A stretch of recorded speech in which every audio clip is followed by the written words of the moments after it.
619. fundur bæjarstjórnar Reykjanesbæjar, haldinn í Merkinesi Hljómahöll, þriðjudaginn 2. nóvember 2021, klukkan 17 er hér með settur. Mættir eru bæjarfulltrúarnir Anna Sigríður Jóhannesdóttir, Baldur Guðmundsson, Halldóra Fríða Þorvaldsdóttir, Eydís Heinze Pétursdóttir, Gunnar Þórarinsson, Margrét Þórarinsdóttir, Jóhann Friðrik Friðriksson, Margrét Sanders, Styrmi Gauti Fjellsteð og Guðbrandur Einarsson ásamt bæjarstjóra Kjartanim og Kjartansinni og Hrefnu Gunnarsdóttur sem ritar fundargerð. Það eru 8 mál á dagskrá þessa fundar, en þau eru númer 1 fundargerð í bæjarráðs frá 21. og 27. október, númer 2 fundargerð velferðarráðs frá 19.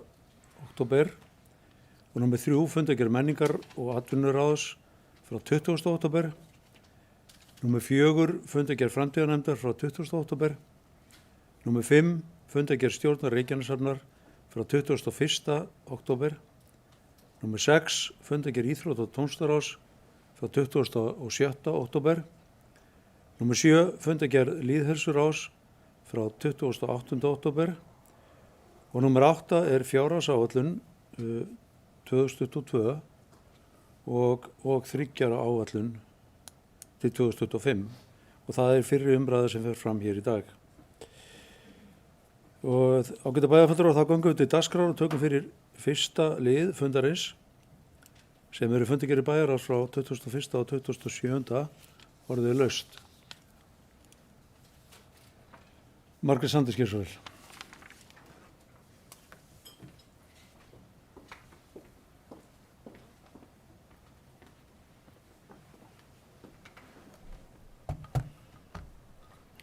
Forseti, bæjarfulltrúar, góðu gestir.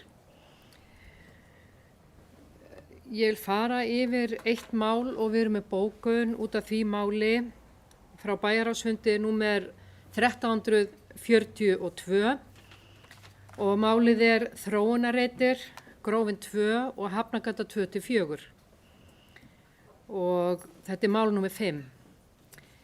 Ég vil byrja á því að segja að hugmyndir og heildar kynning varðandi þróunarreit sem að rætt var þar Grófina 2 og Hafnargötu 2-4 er algjörlega frábær og til fyrirmyndar.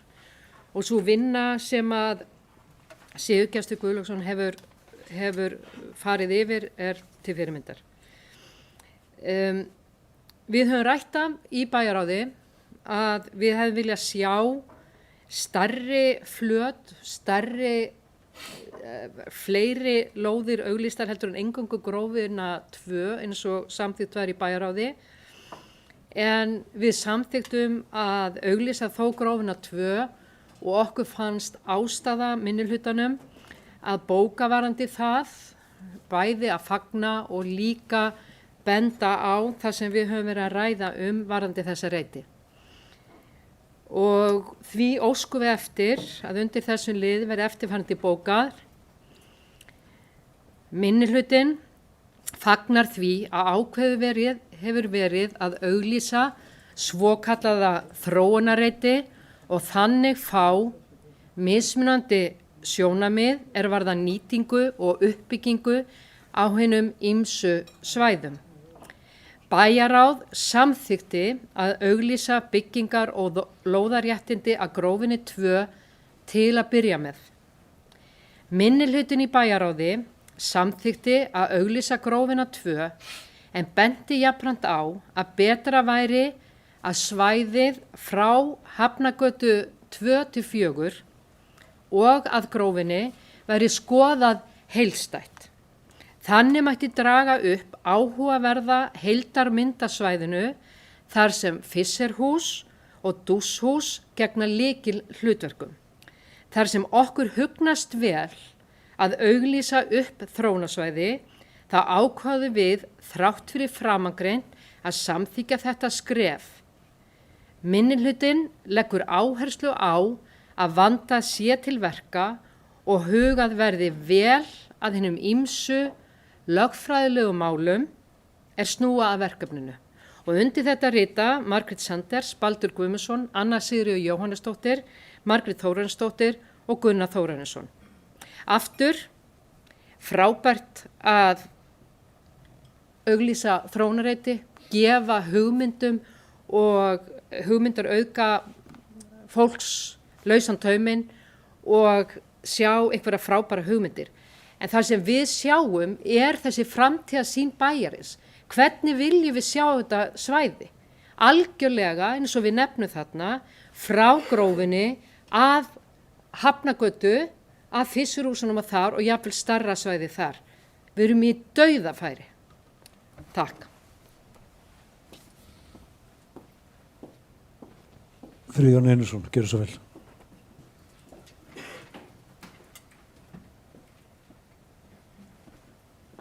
Forseti ágætu bæjarfulltrúar, þakka þessa umræðu þróunareiti. Þetta nýtt verkefni sem Reykjanesbær hefur farið í að leita til samstarfsaðilum við þróun reita hjá okkur og mjög spennandi.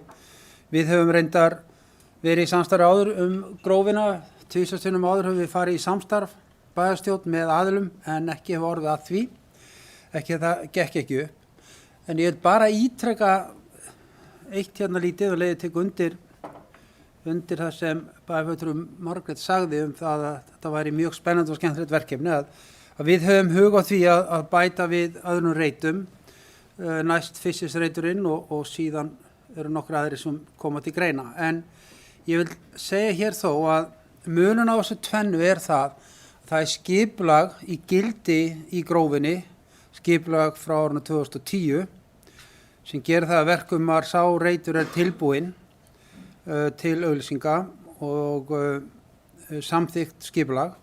En það annað með Fissesreitin svokallaða. Þar hefur ekki farið fram nein skipulagsvinna að ráði og ekki búið að samþykkja eitt eða neitt, þannig að það eiginlega allt annað form sem gildir það.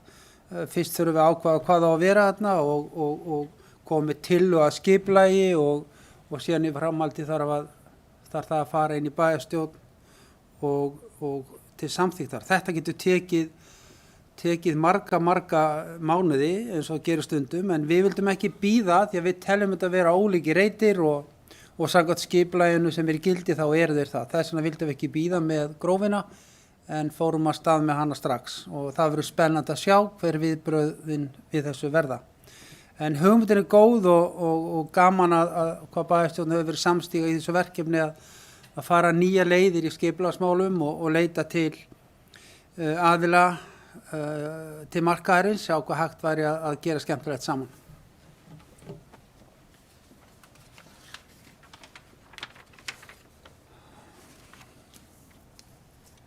Það hafa ekki fleiri hvatt sér ljósundir í þessu lið. Þeir sem samþykkt geta lið nummer 1 beðin að gefa merki. Og hann samþyktur 11-0 og þá það lið nummer 2 sem fundagerð velferðarráðs frá 19. október orðið laust. Það enginn sem óskar eftir að taka til málsins til lið nummer 2. Þeir sem samþykkt geta lið nummer 2 beðin að gefa merki. Og hann samþyktur 11-0 og þá það lið nummer 3 sem fundagerð menningar og atvinnuráðs frá 20. október orðið laust. Það enginn sem óskar eftir að taka máls undir þessum lið. Þeir sem samþykkt geta lið nummer 3 beðin að gefa merki. Og hann samþyktur 11-0 og þá það fundagerð framtíðarnefndar frá 20. október orðið laust. Það kveður sér engin hljós undir þessu lið. Þeir sem samþykkt geta lið nummer 4 beðin að gefa merki. Og hann samþyktur 11-0 og þá það lið nummer 5 sem fundagerð stjórnar Reykjaneshafnar frá 21. október orðið laust þennan lið. Margrét Sanders gerðu svo vel.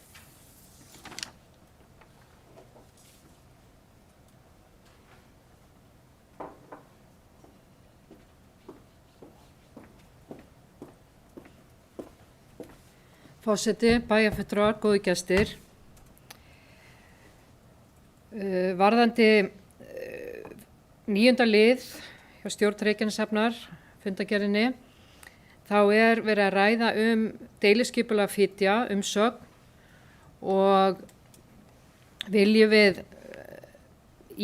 bara benda á, og þetta er einhvað sem við þurfum að skoða vel, að höfnin eða stjórn hafnarinnar, stjórn Reykjaneshafnar, er að bóka og er svolítið að flagga varðandi það að þeir fagna framkominni tillögum deiliskipulagið, en þeir eru að benda á að uppbygging heilsuræktar á Fitjabökkum liggur að athafnasvæðinu. Og þetta er stór mál að þeir sem eru að byggja upp heilsurækt átti sig á því að þetta er nýtt deiliskipulag, breyting á deiliskipulag sem hefur verið kynnt, og þess vegna er mikið af áttum og grá að það er annars vegar atvinnustarfsemi og hins vegar heilsurækt, og frá atvinnustarfsemi það getur verið hávaði, það er sérstaklega hávaði hafa við talað og svo getur líka verið einhver umhverfisefni, en það á auðvitað eftir að skoða miklu betur. Ég vildi bara leggja áherslu á þetta að þeir eru að flagga þessu varðandi að heilsuræktin er þarna við hliðina á þessu atvinnusvæði. Takk.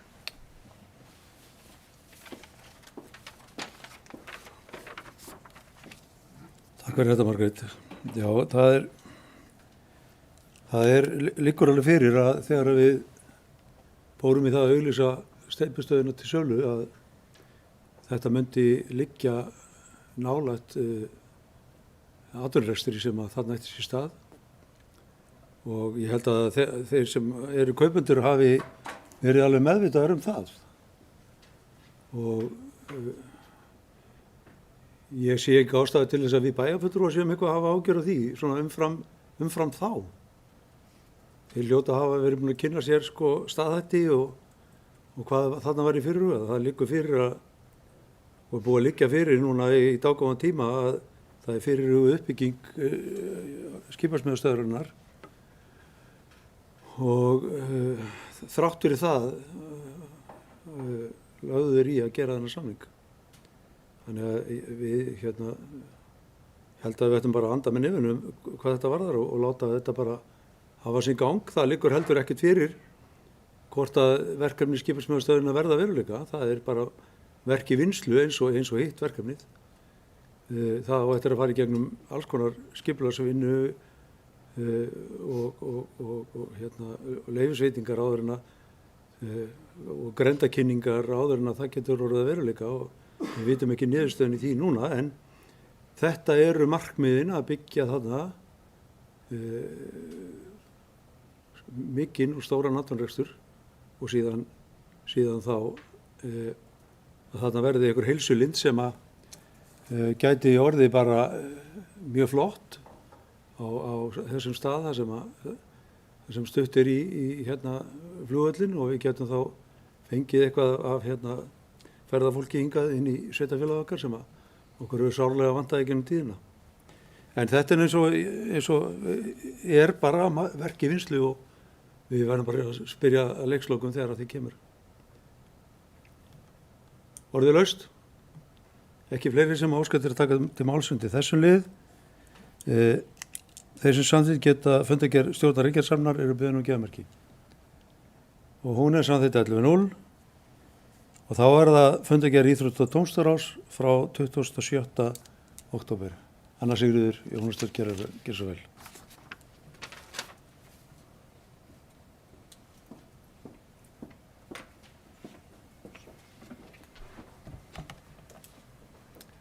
Forseti, bæjarstjóri, gestir. Já, ég kem inn undir fundargerð Íþrótta- og tómstundaráðs, síðasta mál á dagskrá, númer 8. Hitakerfi undir HS Orkuvöllin í Hringbraut. Ég var örlítið hissa á að sjá það er verið að tala ártalið 2010, þar sem að hefur verið lögð heimtaug af vellinum með svokallaða upphitunakerfi, og það tala að það hafi í rauninni aldrei virkað. Þannig að við erum að tala 11 ár síðan, en þetta er búið að vera einn sá besti knattspyrnuvöllur landsins í langa tíma, og það er hugsað mjög vel hann. Ég hef tekið eftir því á sumrin, það er hugsað gríðarlega vel hennar völl, og eins og kemur fram undir þessu máli, þá gera sér allir grein fyrir því að knattspyrnu tímabili að lengjast í báða enda og það þarf að hugsa rosalega vel þetta svo að þetta sé góður völlur í langan tíma og við höfum líka einnig rætt knattspyrnu völlin í Njarðvík og hvað við getum gert til þess að bæta hann og laga. Hann var ekki í góða ástandi fyrir stuttu en orðin betri í dag. En það sem ég örlítið vil bara leggja áherslu á varðandi þetta að kostnaðaráætlun varðandi þessa heimtök um 5 milljónir og mér langar bara að beina þetta til íþrótta- og tómstundafulltrúa eða jafnvel sviðsstjóra íþrótta- og tómstundamála hvort það sé einhver möguleiki á að það hafi verið galli í kerfinu eða eitthvað vegna þess að þetta eru náttúrulega komin 11 ár síðan það var lagt. Hefur þetta aldrei virkað, hefur þetta stundu virkað og þetta er dálítið há upphæð og eins og kemur fram þá hefur íþróttaráð ekki fjármagn til þess að verða við þessari ósk. Þannig að ég vona að þetta verði skoðað vel og athuga hvort það sé hægt að bæta úr þessu. Takk.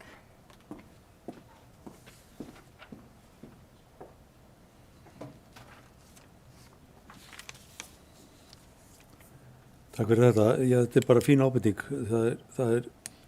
Við hljótum að spyrja okkur að því hvernig stendur á því að hafi verið lagt kerfi 2010 sem hafi ekki virkað og það hafi ekki farið fram endurbætur á því eða ég hef ekki heyrt það hafa komið inn á borð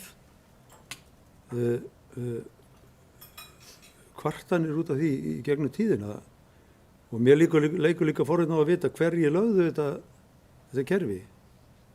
Var það sveitarfélagið sjálft eða voru það utanaðkomandi aðilar sem að hefðu í raun og veru átt að bera einhverja bótaskyldu í málinu. Þannig að þetta er svolítið snúið að vantar kannski hluta í söguna frá 2010 en ég held að sé rétt að við fáum einhverja frekari upplýsingar málið á einhver staðar. Þannig að við séum betur næstu í umræðinu þetta því að auðvitað viljum við láta hitakerfi undir vellin okkar virka en hvernig á því stendur að það hafi ekki gert það er mér og fleirum greinilega ráðgata þannig að það er ágætt að fá upplýsingar það. Það hafi ekki fleiri hvassir lóðs undir þessum lið. Þeir sem samþykkt geta lið nummer 6 eru beðin með geðmerki. Og hann er samþyktur 11.0 þá er það fundargerð lýðheilsuráðs frá 28. október. Anna Sigríður Jónasdóttir gerir svo vel.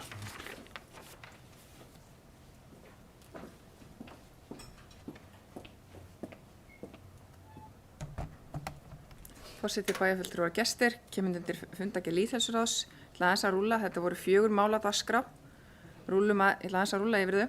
Fyrsta málið, aðgerðaáætlun.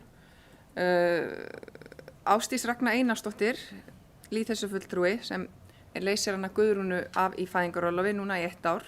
Hún fór yfir tillögur sem að kjörnir fulltrúar voru búin að taka saman varðandi lýðheilsuvísa 2022 og ákveðið var á fundinum að þema fyrir 2022 yrði heilbrigt matfæraði. Þannig að á næsta ári munið vonandi sjá fræðslu og fróðleik varðandi matfæraði, eitthvað sem að við getum jú öll bætt okkur í, bæði fullorðnir og börn og það er kannski ágætt að byrja bara á fullorðnum svo þau séu fyrirmyndir fyrir börnin. Þurfum kannski aðeins að minnka gosdrykkjuna fullorðnir á Suðurnesjum. Við getum kannski bara að byrja þar. En það verður gaman að vinna þetta á nýju ári með nýjum lýðheilsufulltrúa. Mál nummer 2, það er umsókn í lýðheilsusjóð. Ásdís mun að sjálfsögðu sækja styrk og fyrir stóru verkefni sem tengist næringu fyrir nýja árið. Ég vona svo sannarlega við fáum styrkin. Við erum að klárlega geta nýtt okkur hann. Svo er 3. mál, fjölgun íþróttatíma í grunnskólum Reykjanesbæjar. Ég ætla bara að nefna hérna að við hefðum átt að breyta þessari fyrirsögn. Fjölgun íþróttatíma er í rauninni ekki það sem við vorum að hugsa, heldur aukin hreyfing í grunnskólum í Reykjanesbæ. Þetta var smá villa í, kannski bara orðavilla og við erum að kanna þetta með skólunum. Hvernig er hægt að auka hreyfingu í grunnskólum á skólatíma. Það þarf ekkert að vera endilega að íþróttatímar fari úr því að vera 3 í 4. Það getur verið með öðrum hætti og margir skólar út á landi eru að vinna þetta með öðrum hætti ekki endilega fjölga sund eða leikumistímum. Það eru komna nokkrar hugmyndir í gang og við vinnum þetta sjálfsögðu með kennurum, skólastjórnendum og starfsfólki skólana. Fjórða málið, markaðssetning á heilsueflandi samfélagi. Reykjanesbær er heilsueflandi samfélag ásamt öllum sveitarfélögum á Suðurnesjum. Við erum heilsueflandi Suðurnes. Við þurfum stöðugt að vera að minna okkur á og minna alla íbúa á heilsueflandi samfélag. Hvernig viljum við vera fyrir aðra íbúa sem koma í sveitarfélag okkar. Þá fengum við Gunnar Víði Þrastason, markaðsfulltrúa Reykjanesbæ, fengum hann í heimsókn til okkar og áttum gott samtal við hann hvernig við getum unnið þvert á önnur svið með súlunni og fleiri sviðum að því að markaðssetja heilsueflandi samfélag betur í bænum okkur og gera okkur sýnilegri. Takk.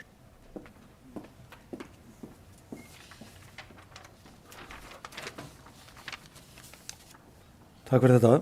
Það er ekki fleiri sem hafa óskað eftir að taka til málsins undir lið númer 7. Þeir sem samþykkt geta lið númer 7 berum ekki að merki. Mér vantar 12. bæjarfulltrúan, 11. bæjarfulltrúan, hann hana. Og þessi fundargerð þá samþykkt 11-0 og þá er komið að síðasta liði sem er fjárhagsáætlun fyrir árið 2022 og 3 ára áætlun fyrir árin þar á eftir og þetta er fyrri umræða sem er hér að fara af stað samkvæmt sveitarstjórnarlögum og bæjarstjóri Kjartan Már Kjartansson mun fylgja áætlunum hlaði. Gerðu svo vel. Virðulegu forseti, ágætu bæjarfulltrúar, góðu gestir. Já, eins og forseti sagði þá eru hér lagðar fram til fyrir umræðu í bæjarstjórn Reykjanesbæjar annars vegar tillaga að fjárheimildum næsta árs 2022 og hins vegar 3 ára fjárhagsáætlun 2023, 2024 og 2025.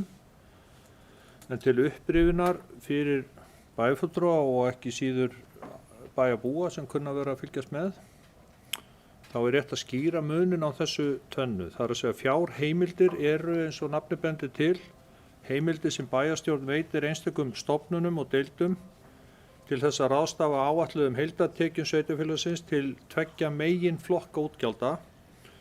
Þeir eru í fyrsta lagi laun, launatengd gjöld, lífeyrisskuldbindingar og annar launatengdur kostnaður sem er langstærsti einstaki útgjaldaliður sveitarfélaga og í öðru lagi annar rekstrakostnaður. Þriðji stóri útgjaldaliður sveitarfélaga er fjármagnskostnaður sem oftast fellur til vegna ákvarðana lántökur vegna fjárfestinga sem að bæjarstjórn samþykkir að fara í á hverjum tíma. Í undantekningartilfellum og í algjörri neyð er ráðist í lántökur til þess að fjármagna laun og annan rekstur en sem betur fer þurfum við ekki gera það nú þótt áætlun gerir ráð fyrir nokkrum hallarekstri á næsta ári. Eins og reyndar er líklegt að verði hjá fleiri sveitarfélögum í þessari fjárhagsáætlanagerð núna. Takk, forseti. Ástæður hallans verða raktar hér á eftir, en áður en gera það vil ég leyfa mér að fara aðeins yfir þróun mála hjá Reykjanesbæ undanfarin ár. Þetta er í 8. sinn sem að ég legg fram tillögu af fjárheimildum og 3 ára áætlun í starfi mínu sem bæjarstjóri. Ég vil þakka stjórnendum, starfsmönnum, kjörnum fulltrúum og ekki síst bæjarbúum fyrir gott samstarf í þessum efnum sem og öðrum undanfarin ár. Til upprifjunar vil ég nefna að vegna gríðarlega erfiðarar fjárhags- og skuldastöðu sveitarfélagsins sem birtist meðal annars í niðurstöðum úttekta Haraldar Líndal og KPMG sem kynntar voru á íbúafundi í Stapa þann 29. október 2014 voru á kjörtímabilinu 2014 til 18 teknar margar erfiðar en bráðnauðsynlegar ákvarðanir sem meðal annars fólu í sér auknar álögur á bæjarbúa árin 2015, 16 og 17 ásamt tiltekt og endurskoðun efnahags Reykjanesbæjar sem meðal annars leiddi til þess að ákveðið var að ráðast í niðurskurð, endurskipulagningu og hagræðingu þjónustu við hratt fjölgandi íbúa á sama tíma. Íbúum fjölgaði mjög hratt á þessum tíma. Þetta var gert undir merkjum áætlunar sem bæjarstjórn þess tíma var einhuga að vinna eftir og fékk vinnuheitið og nafnið Sóknin. Erfiðum og flóknum viðræðum við kröfuhafa sem stóðu yfir í 3 ár lauk með samkomulagi í árslok 2017 sem var til þess að hægt var að fella niður sérstakar álögur og útsvar og fasteignaskatt á íbúa árið 2018. Það sama ár var allt komið á fulla ferð. Ferðaþjónustan blómstraði, umferðum Keflavíkurflugvöll var í hámarki, atvinnuleysi lítið sem ekkert og íbúum hélt áfram að fjölga langt umfram landsmiðaltal, ekki síst íbúum á Erlendubergi sem nú telja það bil fjórðung allra íbúa Reykjanesbæjar.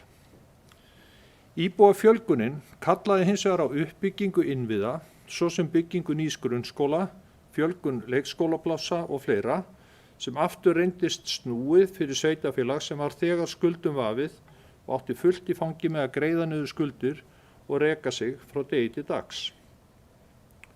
Ég get til dæmis upplýst hér og nú að mánaðamótin október-nóvember 2014 þurftum við að biðja fyrirtæki sem þá voru að kaupa lóðir og stefndu að uppbyggingu í sveitarfélaginu að flýta greiðslum til okkar svo við ættum fyrir launum.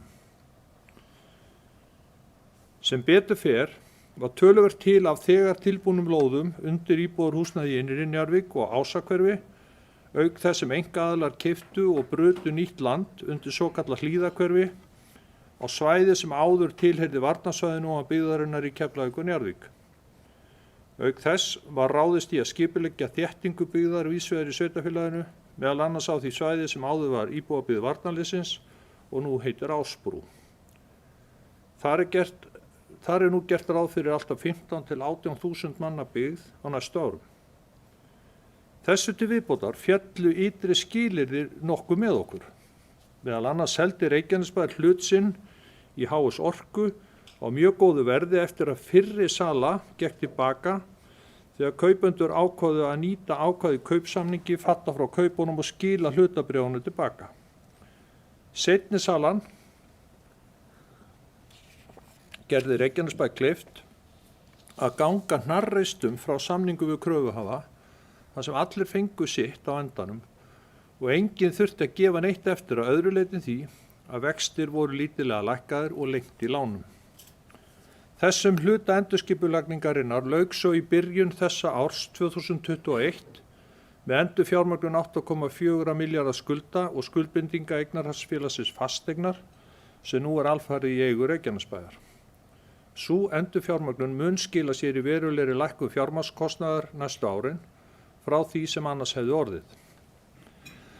Þannig var staðan í upphafi yfirstandandi kjörtímabils sem senn fer að ljúka. Allt á fullu, mikil uppbygging og framtíðin björt. Samt vorum við enn að reyna að ná í skottið á sjálfum okkur og mörg brýn verkefni biðu og bíða enn. Meðal annars að fjölga leikskólaplássum nægilega mikið til að hægt sé að lækka inntökualdur og taka inn börn frá 12 mánaða aldri, bæta aðstöðu íþróttahreyfingarinnar og íþróttafélagana, gera margs konar úrbætur í gatnakerfinu, fráveitu, umhverfismálum, félagsþjónustu, málefnum fatlaðra, barnavernd, málefnum aldraðra, málefnum íbúa af Erlendubergi, skipulagsmálum, fræðslumálum, menningamálum, markaðsmálum, atvinnumálum og svo mætti áfram lengi telja. Allt saman brýn verkefni sem unnið er að á hverjum degi eins og Svigrún leyfir hverju sinni, en ég þykist vita að margir vilji sjá meira gerast og það hraðar. Á árinu 2019 fagnaði Reykjanesbær 25 ára afmæli en sveitarfélagið var formlega stofnað þann 11. júní 1994. Af því tilefni og til að leggja línur fyrir framtíðina eftir allt öldurótið sem á undan var gengið var ákveðið að leggja í vinnu við að móta stefnu sem samþykkt var síðan í bæjarstjórn haustið 2019 og tók gildi 1. janúar 2020. Stefnumörkuninni sem er leiðarljós sveitarfélagsins til ársins 2030 fékk yfirskriftina í krafti fjölbreytileikans. Hún byggir meðal annars á heimsmarkmiðum Sameinuðu þjóðanna og samanstendur af framtíðarsýn, 3 gildum, 6 megináherslum og sérstaklega tilgreindum aðgerðum fyrir 2 ár í senn.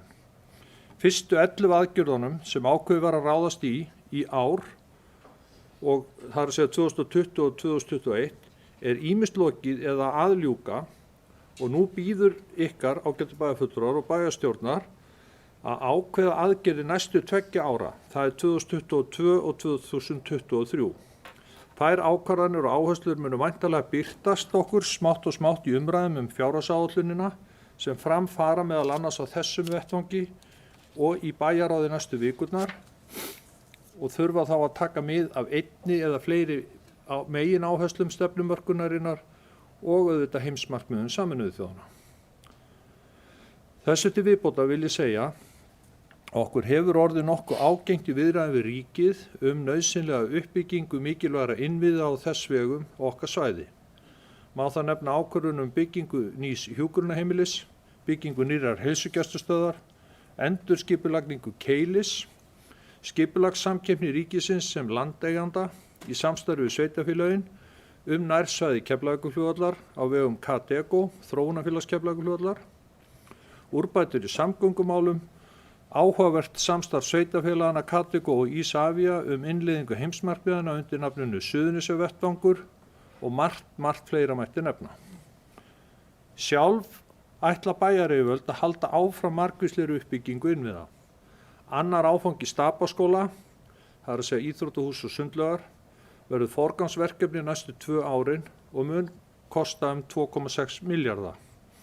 Ásamt því sem unnið verður að gatnagerð í Dalskörfi 3, ráðist í viðgerðir og umbætur vegna rakaskemmda í Myllubakkaskóla og mögulega víðar.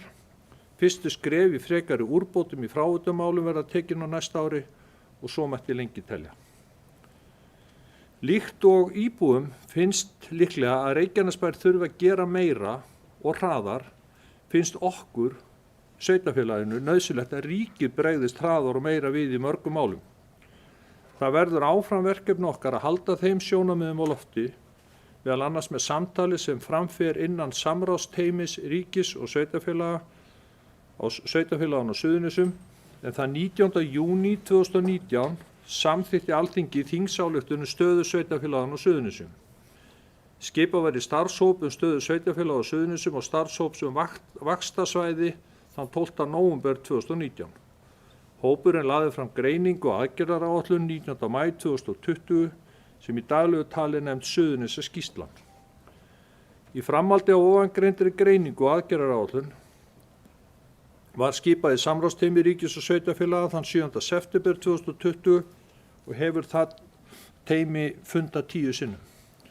Upphaflegt markmið með stofnun samráðsteymisins var að leggja mat á það hvernig ríki og sveitarfélög gætu saman mætt þeim áskorunum sem fylgdu gríðarlegum vexti og gríðarlegri íbúafjölgun á Suðurnesjum á árunum 2014 til 2018, en snerist fljótt í varnarviðbrögð vegna samdráttar í atvinnulífi 2019 í kjölfar falls WOW og enn meira atvinnuleysi og samdrátt árið 2020 meðal annars vegna heimsfaraldurs COVID-19 og lokun Keflavíkurflugvallar.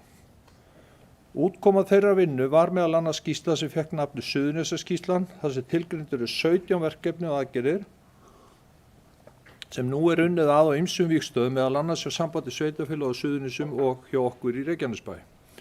Má það nefna til dæmis verkefnin sterkari framlína og velferðarstofa Suðurnesja sem ekki verður farið nánar út í hér. Af þessari upptalningu má sjá að síðustu ár hafa einkennst af miklum sveiflum og stórum viðfangsefnum. Suðurnesja settu Íslandsmet í atvinnuleysi sumarið 2020 þegar langstærsti vinnustaður svæðisins Keflavíkurflugvöllur svo gott sem lokaði í kjölfar heimsfaraldurs COVID-19. Þótt alþjóðaflug sé nú heldur að rétt úr kútnum á flugvöllurinn enn langt í land meðan á fyrra umfangi og atvinnuleysi því enn talsvert á svæðinu. Samkvæmt spám Isavia og flugfélagana eru enn nokkur ári á flugumferð og þar með fjöldi starfa á Keflavíkurflugvelli nái sama umfangi árið 2018. Slíkt hefur auðvitað áhrif á tekjur fólks og heimila en leið á tekjur sveitarfélaga og sveitarfélagana. Til að mæta því ástandi hafa ríki og sveitarfélög gripið til fjölmargra aðgerða til að skapa tímabundin störf og hefur Reykjanesbær nýtt þau úrræði og þannig axlað sína samfélagslegu ábyrgð nokkuð vel. Til að ljúka umræðum heimsfaraldur er rétt að minna á að í fræðunum er talað að birtingamynd slíkara fyrirbæra sé í 3 bylgjum.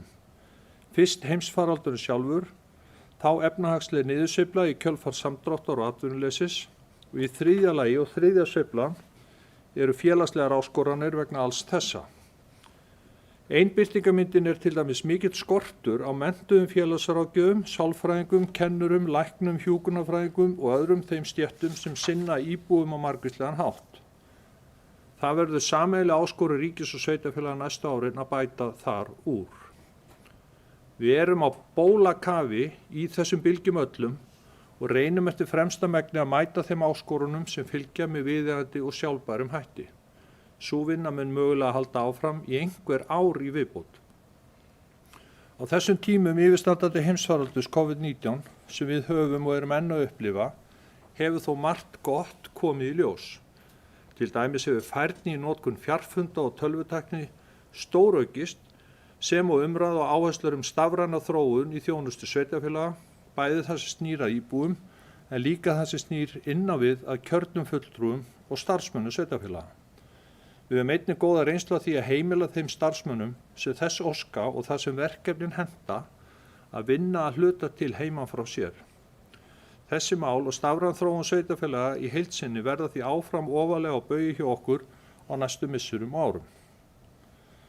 Aðrar áskoranir sem vert að nefna er tímabundið samdráttur í tekjum og aukin útgjöld, meðal annars mikil hækkun launakostnaðar í kjölfar gildandi og væntanlegra nýrra kjarasamninga og styttingu vinnuvikunar, meiri verðbólgu en áætlanir gerðu ráð fyrir og svo jarðhræringar og mögulega áframhaldandi eldgos á Reykjanesi eru mikil áskorun. En það er ekki bara áskoranir framundan, heldur einnig tækifæri. Vil ég það nefna frekari útvistun verkefna til dæmis þegar kemur á tölvumálun og vistun gagna en einnig áherslu á útboð framkvæmda og þjónustu.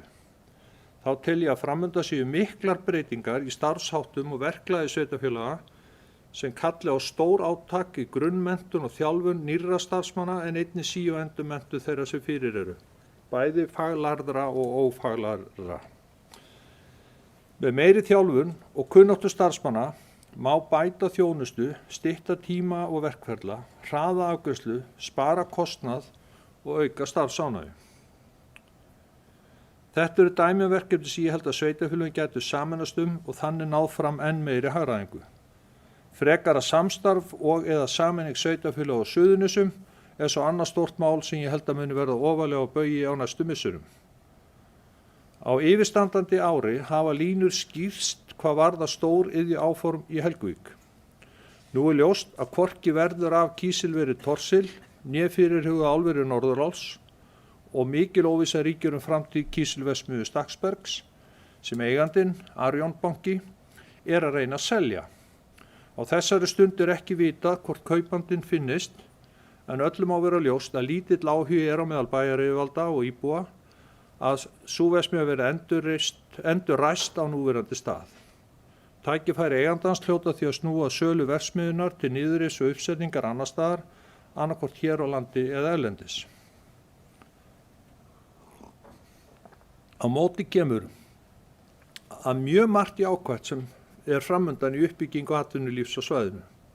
Má þar nefna miklar framkvæmdir á næstu árum á vegum Ísafja, í og við Flugstöð Leifs Eiríkssonar, þéttingu byggðar á Ásbrú, áframhaldandi uppbyggingu Hlíðahverfis, áform Samherja fiskeldi sem uppbyggingu laxeldis á landi á Reykjanesi, uppbyggingu ferðaþjónustu og hótela meðal annars Marriott og væntanlega fleiri fyrirtækja sem eru eða munu verða innan nærsvæðis Keflavíkurflugvallar sem til stendur að skipuleggja og byggja upp undir merkjum þess sem kallað er Airport City, áframhaldandi uppbygging bílaleg og annarra flugtengdra starfsemi og þjónustu í sérstöku hverfi við Reykjanesbraut efst í bænum sem í daglegu tali er nefnt flugvellir.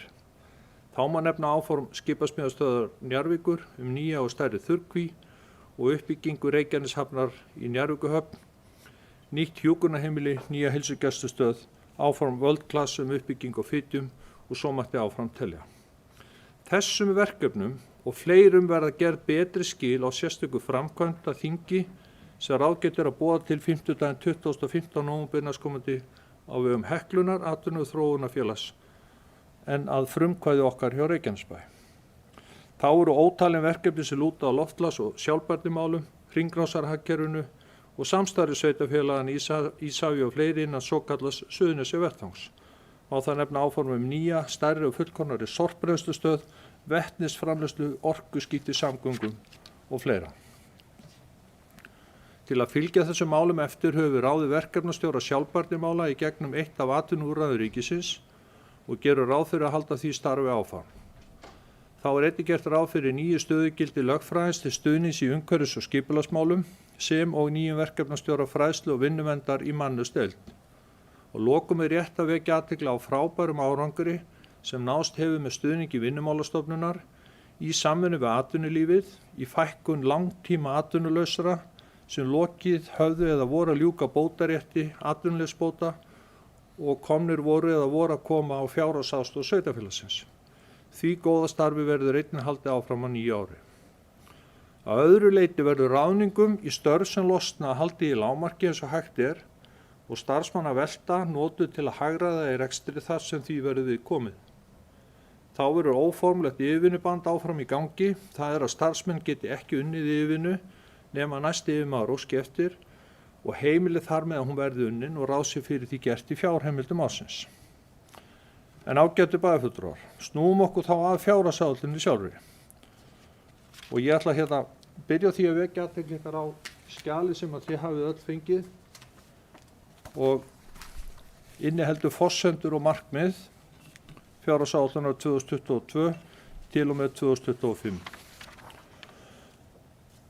Þar eru annars vegar upplýsingar og vangaveltur okkar sem að höfum undirbúið þessa tillögu af fjárhagsáætlun og ákvarðanir sem að bæjarstjórn hefur tekið verklag og fleira, en einnig ágætt samantekt úr erindi sem að Samband íslenskra sveitarfélaga hefur sent okkur og byggir á gögnum sem að þau hafa fengið efnahagsskilyrði og kjaramál og hafa tekið saman og öll sveitarfélög með, meðal annars úr Þjóðhagsspá Hagstofu Íslands og fleira. Ég ætla ekki að fara yfir forsendurna, ég er bara hér til að vekja athygli á þessu skjali og hvet bæjarfulltrúa til þess að kynna sér það vel. Aftast í þessu skjali eru svo forsendur sem að einnig er að finna í fjárhagsáætluninni, fjárhagsáætlunarskjalinu sjálfu sem er þetta þriðja skjal sem að ég ætla að renna yfir bara örstutt, en það skjal er einnig að finna í upphafi fjárhagsáætlunar og ég ætla að leyfa mér með leyfi forseta að fara fyrst aðeins yfir þessar forsendur því að þær eru náttúrulega mikilvægar. Og þá erum við að gera ráð fyrir að íbúafjölgun verði 2% á ári sem er svona rétt rúmlega landsmeðaltal á næstu árum, að atvinnuleysi fari minnkandi, það er 10% núna en að það lækki síðan niður í 7% 2022 og svo 1% stig á ári eftir það.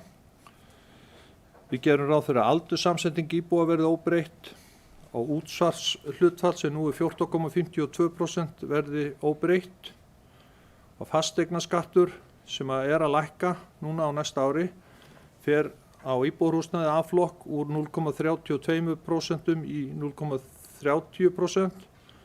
B-flokkur opinberrar stofnanir fer úr 1,32% eða hann helst óbreyttur og er áfram 1,32% og fasteignaskattur í C-flokki atvinnuhúsnæðis lækki úr 1,52% í 1,5%, sem sagt 0,2% stig.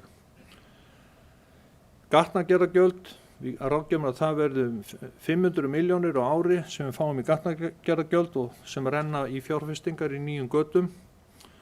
Nú launavísitala er bara tekin á þjóðhagsspá, er 5,4% á næsta ári áætluð og lækkar svo aðeins í 4,2 og síðan 4,1.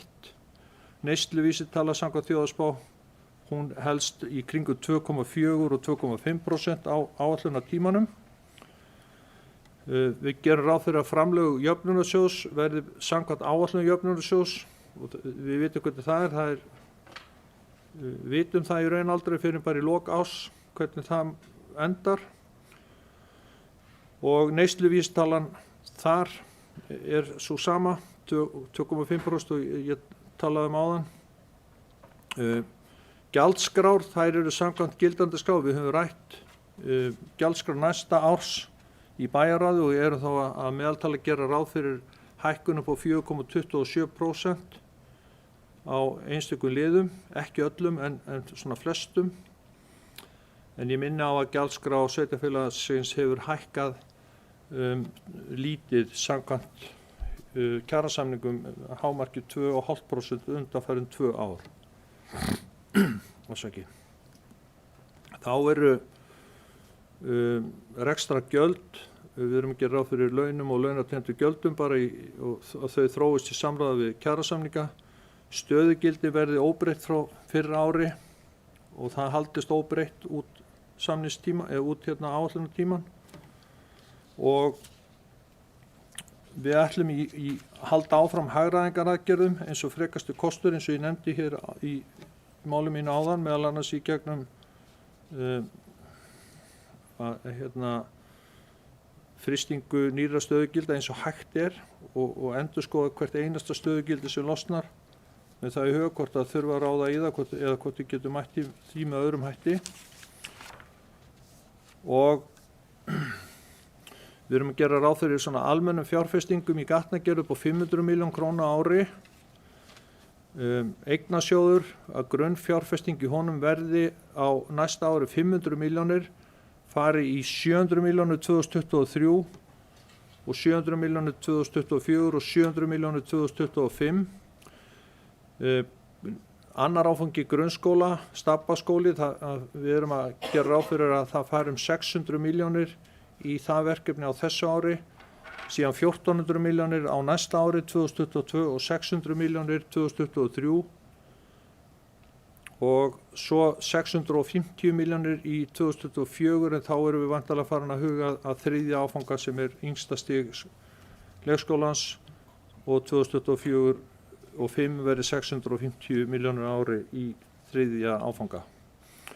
Nú Reykjaneshöfn er með sínar fjárfestingaáætlun 20 milljónir á þessu ári, 295 milljónir á næsta ári, 165 milljónir 2023, 108 milljónir 2024 og 85 milljónir 2025 í þessu verkefnum sem ég nefndi hér áðan, það er að segja Hafnargarður og fleira því tengt. Nú við hefum ekki fengið fjárfestingaáætlun frá HS Veitum, því miður. Við erum að gera ráð fyrir fjárfestingum í fráveitu upp á 150 milljónir á ári í grunnfjárfestingu en 550 milljónir 2023 í dælustöð, sömu upp á 2024 og 2025, þar að segja 550 milljónir á ári og í hjúkrunarheimilið ráðgerum við að leggja 150 milljónir á næsta ári í okkar hlut og 200 milljónir árið 2023. Afborganir langtímaskulda og skuldbindinga, að þá náttúrulega eins og hefur komið fram þá endur fjármögnum við stór lán upp 8,3 milljarða í lok síðasta árs og á þessu ári og síðan gerum við bara ráð fyrir að greiða af skuldum og lánasamningum samkvæmt gildandi ákvæðum þeirra. Leigusamningar, við erum enn að leigja eignir meðal annars Reykjaneshöll og þjónustumiðstöð við Nesvelli og lífeyrisskuldbindingar að það verður þá í samræmi við útreikning trygginga starffræðings í árslok hvers árs. Og þá er ég búinn að fara yfir forsendurnar og þá ætlum ég bara með leyfi forseta að fara hérna yfir bara nokkra lykiltölur í lokin. En ég vil taka fram, ég vil byrja því ágætu bæjarfulltrúar, ég vil fara aðeins öfugt í þessar tölur, það að segja ég vil byrja á bæjarsjóði A-hluta sem er á blaðsíðu 9 í þeim gögnum sem þið eru með í fjárhagsáætluninni. Finnst það svona eðlilegri röð og fara svo í samstæðuna. En við erum að þá gera ráð fyrir að tekjur sem eru í þessari framsetningu þrískiptar, þar að segja útsvar og fasteignaskattur, verði 13.309 milljónir á næsta ári. Framlög úr jöfnunarsjóði verði 2.555 milljónir á næsta ári og aðrar tekjur verði 2.124.745.000. Samtals gera þetta heildartekjur A-hluta bæjarsjóðs upp á 17,9 milljarða eða rétt tæpa 18 milljarða. Afsakið. Sama tala eða sama heildartekjur 2023 verði 19,1 milljarður, 20,4 2024 og 21,8 2025. Rekstrargjöld sem eru laun og launatengd gjöld, lífeyrisskuldbindingar og svo annar rekstrarkostnaður, að þau verði á næsta ári launin og launatengd gjöld 9.845.105.000. Lífeyrisskuldbinding hún hækki 400 milljónir og annar ekstra kostnaður verði 7.299.428 eða samtals 17.544.533 og þessi tala hækki lítillega á 2023, 2024 og 2025. Þannig að rekstra niðurstaða fyrir afskriftir á næsta ári verði 444 milljónir, 1 milljarður árunni 2023, 1719 milljónir 2024 og 2,5 milljarður 2025.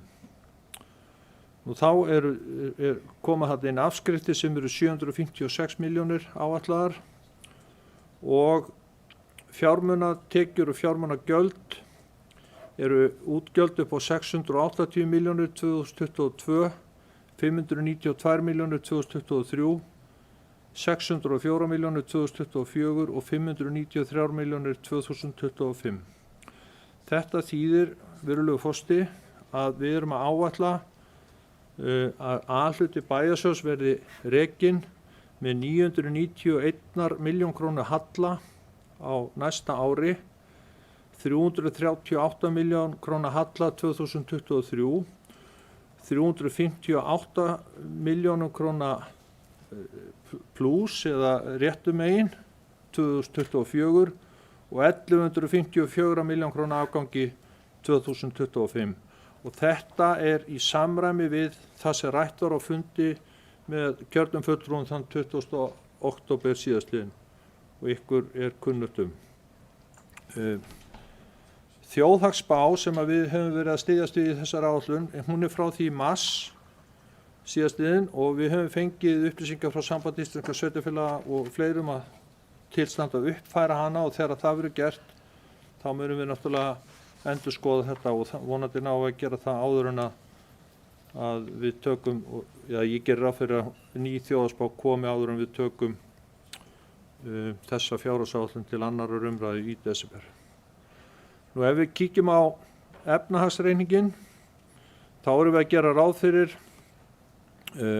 fastafjármunum upp á 29.897.149.000 á næsta ári 2022 og þessi tala hækka lítillega fyrir 30,4 milljarða 2023, 31 milljarð rúman 2024 og 31,6 milljarða 2025. Áhættufjármunir og langtímakröfur verði á næsta ári 5,6 milljarðar og hækka lítillega 5,6 áfram, þetta eru mjög litlar hækkanir á þessum lið og veltufjármunir verði 3,1 milljarður 2022, 1948 milljónir 2023, 1939 milljónir 2024 og 2 milljarðar rúmur 2025.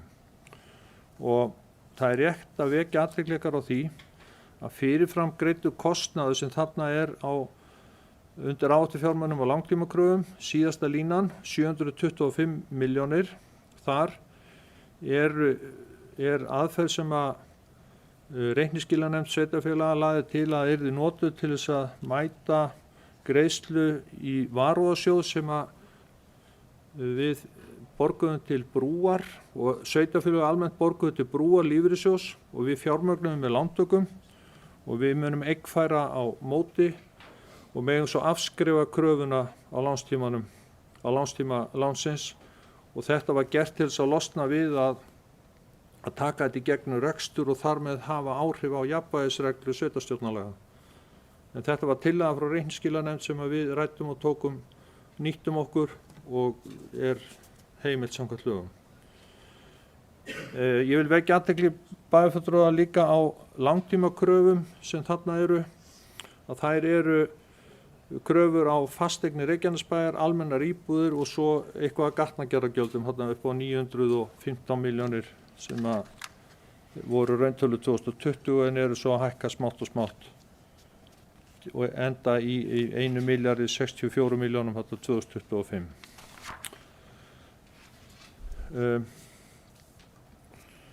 Þá er það eignir og skuldir. Ég ætla bara að fara í niðurstöðutölur í því forseti. Eigið fé eða skuldir og skuldbindingar í A-hluta eru 26.556 milljónir árið 2022, 26,2 milljarðar 2023, 26,4 milljarðar 2024 og 26,085 milljarðar 2025 og eigið fé og skuldir þá hjá okkur 2022 eru 38,7 milljarðar 2022, 38 milljarðar 2023, 38,6 milljarðar 2024 og 39 milljarðar 2025. Nú, þá ætla ég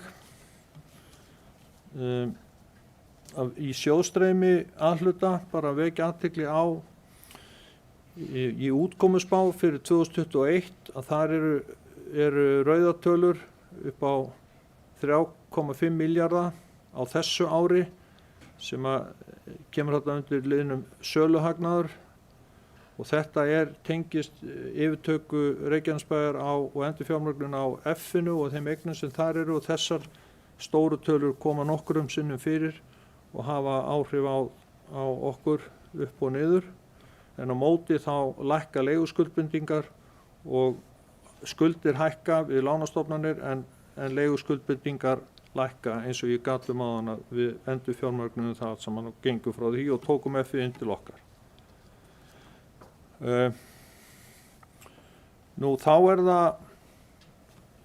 það samstæðan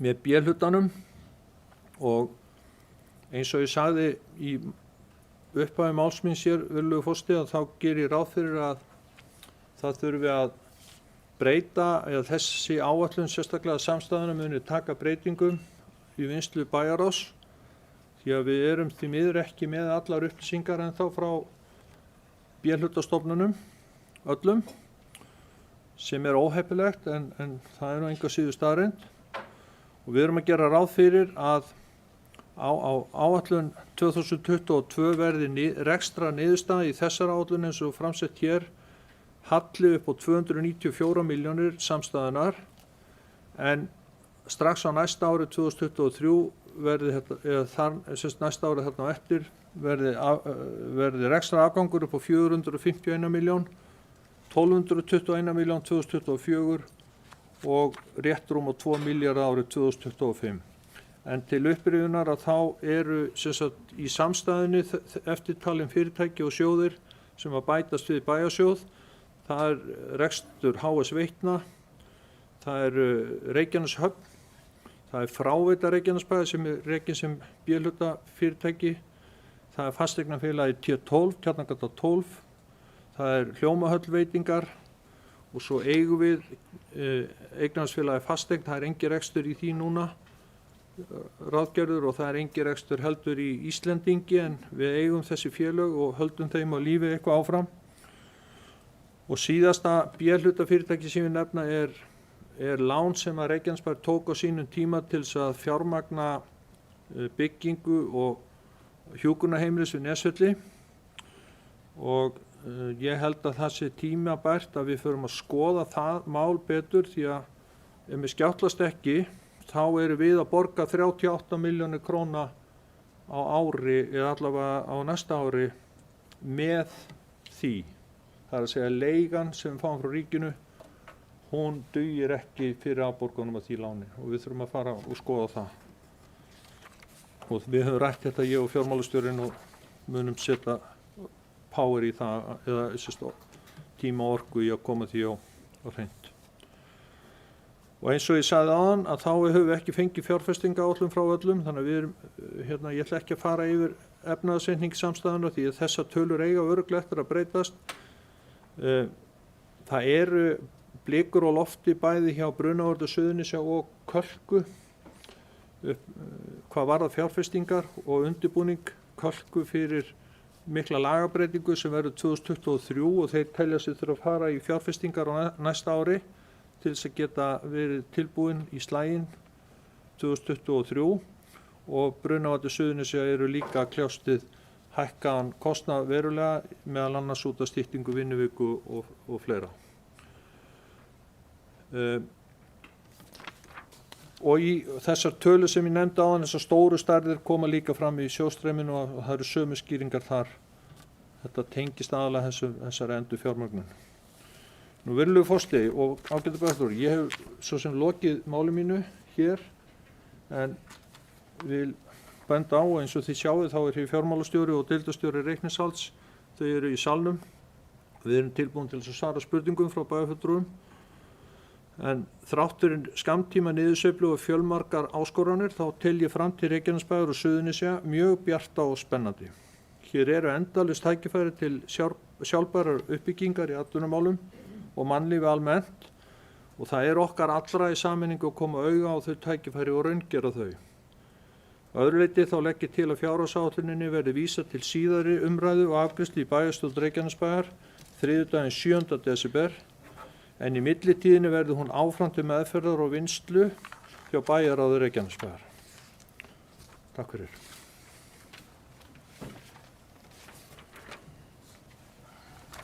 Takk fyrir þetta, herra bæjarstjóri, fyrir fróðlega yfirferð og yfir þennan ársreikning sem að, yfir þessa áætlun sem að, eins og bæjarstjóri nefndi hér, fjárheimildir sem að mér finnst nú vera kannski réttar orð yfir áætlun næsta árs því að við ætlum að nýta og eigum að gera það að nýta þetta sem heimild til ráðstöfunar fjármuna en ekki einhver áætlun sem að við eigum að reyna að láta blessa svona á einhvern nátt heldur rétt að þessi fjárheimild sé nýtt til þess að halda utan reksturinn frá tíma til tíma. En orðið er laust fjárhagsáætlun. Friðjón Einarsson gerir svo vel.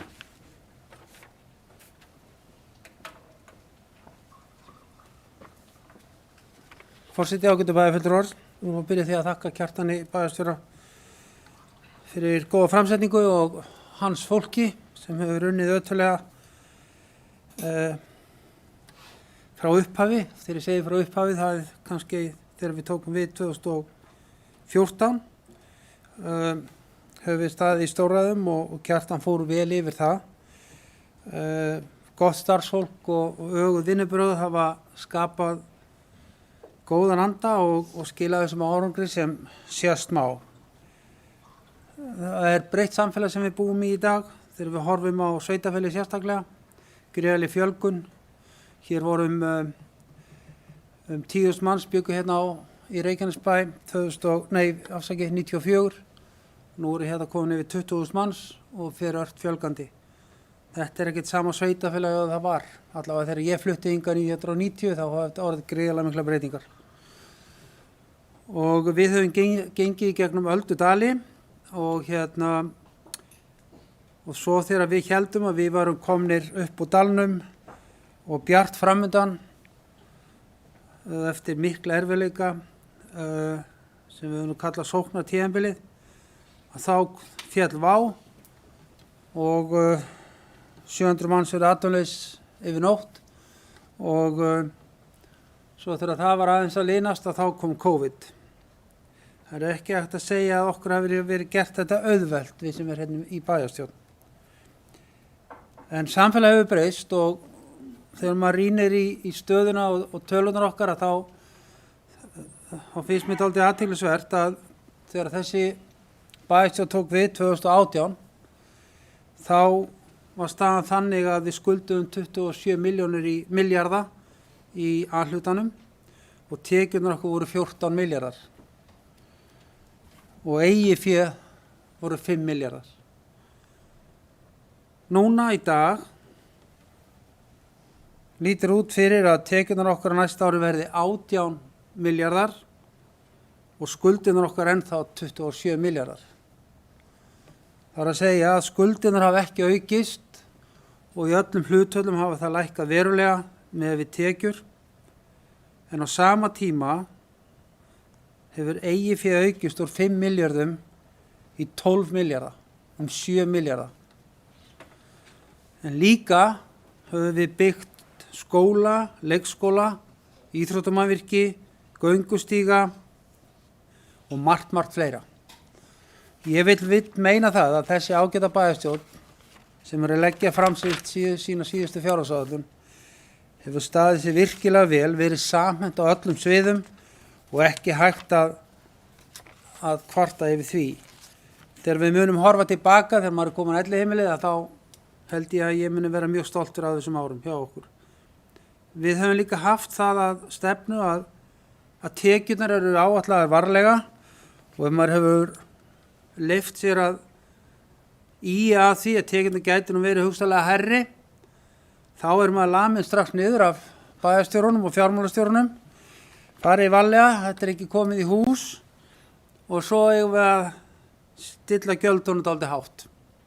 Vera að runsa í þessu, vera ekki að vætla tekjurnar og ég man eftir því að hérna fyrir 8 árum síðan þegar við fórum saman þáverandi bæjarstjórn og hittum svokallega eftirlitsnefnd að þá var þetta eitt aðalmálið. Hættið áætla tekjurnar svona hátt alltaf. Við höfum gert þetta og höfum nú ekki alltaf verið sammála með það en það höfum samt gengið vel eftir. Við höfum líka gert reglulega kröfur aðhald á öllum sviðum og ekki síður á dótturfyrirtækjunum sem við gerum enn núna að við gerum kröfur á dótturfyrirtækjun eins og Brunavarnir Suðurnesja og Kölku. Þrátt fyrir það hafa þau 2 fyrirtæki virkilega vaxið og dafnað og núna í 8. tilraun og þá mun Brunavarnir Suðurnesja vía nýja stöð sem er 2 sinnum stærri heldur en gamla stöðin. Tekjurnar þar hafa vaxið 100 milljóna og vænta má að þar starfi núna á næstu mánuðum 40 manns. Við höfum endurnýjað alla sjúkrabíla og það hafa verið keyptir 2 nýjir slökkviliðsbílar og allt þetta án aðkomu sveitarfélagana, svo nokkru nemi og getum við verið stolt af því. Sama má segja Kölku sem hefur verið endurreist, þar sem tapið var vel á 2 milljarð á sínum tíma en hefur virkilega snúið við og hefur skilað hagnað á síðust árum til okkar. Þannig að við getum ekki kvartað yfir þessu þegar við horfum tilbaka. Ég vil bara þakka öllum þeim sem hafa tekið þátt í þessu með okkur á þessum 4 árum. Það er núna ekki eins og við séum að fara á morgun, en þakka öllum sem hafa verið með í þessu og ekki síst öllu starfsfólkinu sem hefur sýnt langlundageð og aðhald. Án þeirra þá held ég að við værum ekki á þessum stað. Ég vil líka þakka öllum í bæjarráði og bæjarstjórn fyrir mjög gott samstarf á flestum sviðum. Þó að við okkur greinir á ýmislegt að þá höfum við samt staðið saman öll stóru málin og það finnst mér þroskandi. Það er kannski komið tími að við gömlu kallarnir sem höfum verið í forsvari að við kannski þroskum staðins, en það er svona smá vondi þess, en takk annars.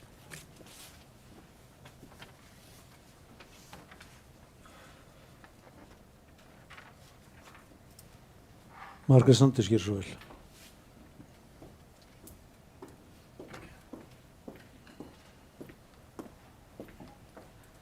Forseti, bæjarfulltrúar, góði gestir. Ég vil byrja því að þakka bæjarstjóra fyrir góða skýrslu og góða yfirferð. Það kom reyndar á óvart hversu nákvæm skýrslan en hún var góð. En af hverju kom það óvart? Það vegna þess að umræða í bæjaráði, þar sem að trúnaður ríkir, en ég má segja þetta því að þetta eru opinbera tölur, voru á þá leið að tekjur væru vanáætlaðar og munu hækka í áætluninni og ég vil segja að laun og launatengd gjöld eru vanáætluð líka. Þannig að væntanlega niðurstöðutalan rétt. Í því samhengi vil ég nefna að útsvar og fasteignaskattur eða bara almennt tekjurnar eiga bara að standa í stað. Á sama tíma þegar búið að samþykkja og ég fagna því og góðri samvinnu með það að fasteignaskattsprósentan hefur verið lækkuð og búið að samþykkja það eða allavega lagt til hérna í fjárhagsáætlun ekki endilega samþykkt, en það þýðir að fasteignaskatturinn að hækka í krónutölu svipa á vísitalan eða 4,8%. Þannig að bara fasteignaskatturinn hækkar 4,8%. Útsvarið samkvæmt samband sveitarfélaga ætti að hækka, þeir eru áætla 6%, mér finnst það ansi vel í lagt, þannig að ég ekkert að mælast til þess, en ef við færum bara halva leiðina þá myndum við allavega að segja að tekjur ætti að hækka 3%. Þannig að það sérstakt að við allavega eigum örugglega eftir að hækka einhvað, en ég fylgi algjörlega meirihluta Samfylkingar, Framsóknar og Beinna leiðar í því að fara varlega þegar við erum áætlað tekjur. Þá kem ég að launum og launatengdum gjöldum. Eina sem við höfum í höndunum milli uppgjör, 6 mánaða uppgjör bæjarsjóðs, og ég að tala bara bæjarsjóð og var að því áðan líka, ekki A og B hluta, heldur bara bæjarsjóð. Ef við horfum á laun og launatengd gjöld bæjarsjóðs, þá vorum við með milli uppgjör þar sem að laun hækkuðu á milli ára, það laun 6 mánaða laun 2021 versus 6 mánaða laun 2020 voru laun að hækka 800 milljónir. Og í þessari áætlun núna útkomuspá 2021 þar sem að talað að laun hækki 600 milljónir. Þannig að við erum eingöngu að miða við raunverulegt uppgjör sem talar 800 milljónir á milli uppgjöri og við töldum bara hreinlega og teljum og vonandi höfum við rangt fyrir okkur að laun og launatengd gjöld komin til með að hækka 1,6. Þetta bara 6 mánuðir sinni 2. En vonandi höfum við rangt fyrir okkur, en þetta gigantísk hækkun og hefur skýringin sem að við höfum fengið á þessu hækkun á launum kennara og vinnutímastytting starfsfólks. En við erum með bókun sem að ég lesi yfir á eftir. Þarna langar mig aðeins að fara yfir með ykkur. Núna erum við í vinnu við fjárhagsáætlun. Við erum í vinnu við fjárhagsáætlun, þannig að við erum ekki komin þangað að við getum verið að fagna eða harma eða tala eitthvað. Þetta eru vinnslutillögur sem við erum að leggja til. Við erum eingöngu að bóka okkar tillögur þar sem að á síðasta ári og nokkrum sinnum í byrjun þessa árs hefur verið talað að minnihlutinn hafi ekki komið neina tillögur. Við teljum, og ég vil þakka formanni bæjarráðs fyrir góð orð í okkar garð, við höfum nefnilega nákvæmlega eins og hann hefur sagt, verið að vinna með meirihlutanum. Verið að vinna með meirihlutanum, að ná endum saman, vinna með meirihlutanum, með ýmsar tillögur, vinna með meirihlutanum í vinnslu fjárhagsáætlunar og þess vegna töldum við að sú vinna væri svolítið sameiginleg. Þannig að við vorum ekkert að bóka. Í einfeldni okkar þá bókuðum við ekki neitt, heldur bara rættum í bæjaráði, á fundum og svo framvegis okkar hugmyndir eða tókum undir þeirra. Þannig að þetta þýðir samvinnan. En af því að við höfum verið mjög mikið gagnrýnd fyrir að koma aldrei með tillögur, ekki orð frá minnihlutanum, engar sparnaðartillögur, þá sjáum við okkur knúin til að gera það núna. Og við vitum að fjárhagsáætlun er í vinnslu og það sem að við erum að bóka núna er ekki einu sinni búið að ákveða, en meirihluti bæjarstjórnar, meirihluti sem samastendur af Samfylkingu, Framsókn og Beinna leiðar er með tillögur til vinnslu og við erum að leggja þessa bókun miðað við þær. Og þetta eru þá, ég ætla að fá með leyfi forseta að lesa upp þá bókun sem við erum með. Og það eru sem sagt minnihlutinn sem að leggur fram þessa bókun og mun ég þá fara yfir okkar tillögur, vinnslutillögur og ítreka fjárhagsáætlunar á vinnslustigi. Minnihluti bæjarstjórnar hefur síðastliðin ár lagt áherslu á að vinna að fjárhagsáætlun með meirihluta bæjarstjórnar, það er Samfylkingu, Framsóknarflokki og Beinni leið og lagt fram fjölda tillagna og ábendinga án þess að bóka það sérstaklega. Við umræður fjárhagsáætlun 2021 var meirihlutanum og bæjarstjóra tíðrætt að engar tillögur til hagræðingar hafi borist frá bæjarfulltrúum minnihlutans. Að þeim sökum þykir okkur tilhlýðilegt að leggja fram nokkra tillögur og færa þær til bókar þrátt fyrir að fjárhagsáætlun sé á vinnslustigi. Tillögur minnihlutans eru eftirfarandi. Í fyrsta lagi, ekki verður farið í 600 milljón króna fjárfestingu á breytingu á ráðhúsi og bókasafni að þessu sinni. Þetta sem sagt tillagan og ég les þá greinargerðina sem kemur fram í bókun og held áfram að lesa bókunina.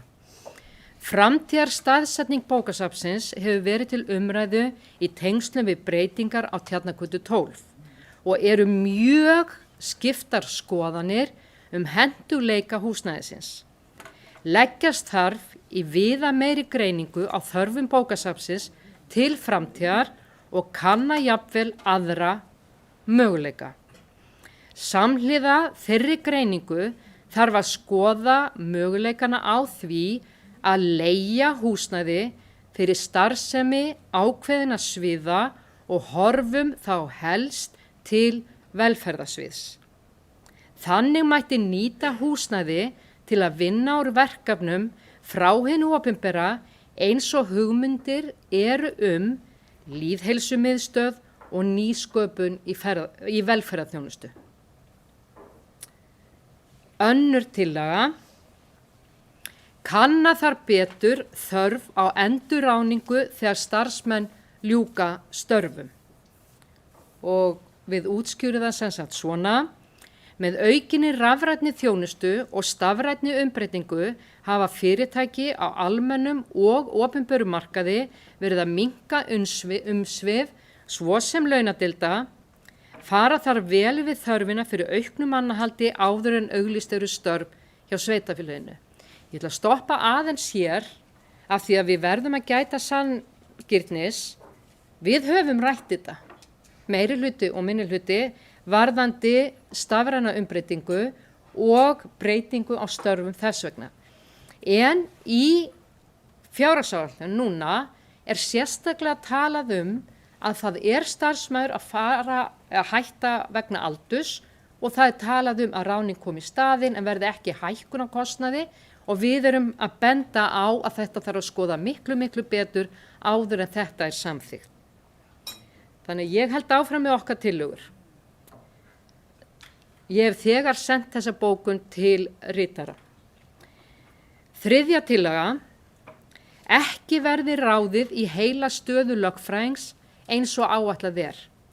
Greinargerðin, mikið mæðir á lögfræðingi bæjarins og leggjum við til að skoðaðir verði möguleikar á samstarfi við háskólana að hluti af námi verði í formi vinnu sem aðstofamenn við lögfræðing á stjórnsýslusviði eða ráðið í hlutastarf. Aðeins stoppa hér varðandi bókunina, við segjum skoðað. Þetta er vinnslutillögur. Og þá held ég áfram og þarna kemur kunnuleg tillaga og ég veit að þá eftir að rjúka úr höfðinu á einhverjum hérna. En við vildum fá þetta bókað. Fjórða lagi, framtíðarnefnd verði lögð niður. Og þá kemur greinargerðin, verkefni framtíðarnefndar verði flutt annars vegar til menningar- og atvinnuráðs og hins vegar til umhverfis- og skipulagsráðs. Fimmta tillaga, lýðheilsuráð verði lagt niður. Greinargerð, verkefni lýðheilsuráðs verði flutt annars vegar til íþrótta- og tómstundaráðs og hins vegar til velferðaráðs. Sjöunda tillaga, húsnæði í eigu Reykjanesbæjar. Skoðað verði í heild hvort hægt sé að leigja eða selja einhverjar eignir bæjarins sem ekki eru í notkun eða eru í tímabundinni notkun. Og áttunda og síðasta tillaga, og þar kemur að því sem að ég nefndi áðan, varðandi launakostnað og okkur finnst það óljóst og við höfum nefnt það áður og erum einmitt tilbúin og ég veit að meiri hlutin er sammála okkur í þessu, en það höfum við oft rætt þetta, að það þarf, og þá segjum við hér að það þarf, sem sagt, ef ég ætti nú að lesa þetta orðrétt og byrst afsökunar forseti, áttunda tillaga, greina þar betur hækkun launa milli árana 2020 til 2021. Laun og launantengd gjöld hafa hækkað á hálfu ári hjá Reykjanesbæ úr 4 milljörðum í 4,8 milljarða eða 20,7% samkvæmt 6 mánaða uppgjöri Reykjanesbæjar. Það má því vænta að hækkunni verði í heild 1,6 milljarður á milli ára og stoppa ég hér aðeins, ég nefndi áðan að þetta kemur okkur verulega óvart þessi útkomuspá og við vonum, og þetta er líka vinnslutillögur, við erum eingöngu að miða við 6 mánaða uppgjörið og reiknum þá með að þessi hækkun verði áfram. Og ég held áfram með leyfi forseta. Minnihlutinn hefur ítrekað óskar eftir greiningu og teljum að þau gögn sem liggja frammi skýra enn ekki nægjanlega vel hvar þessi mikla aukning liggur. Sú skýring sem gefin hefur verið er að kjarasamninga kennara hafi orsakað þessa hækkun sem og vinnutímastytting starfsfólks. Minnihlutinn telur nauðsynlegt að fá betri og mun nákvæmari gögn og skýringar á þessari miklu hækkun launa. Og undir þetta rita Margrét Sanders, Baldur Guðmundsson, Anna Sigríður Jóhannesdóttir, Gunnar Þórarinsson og Margrét Þórarinsdóttir.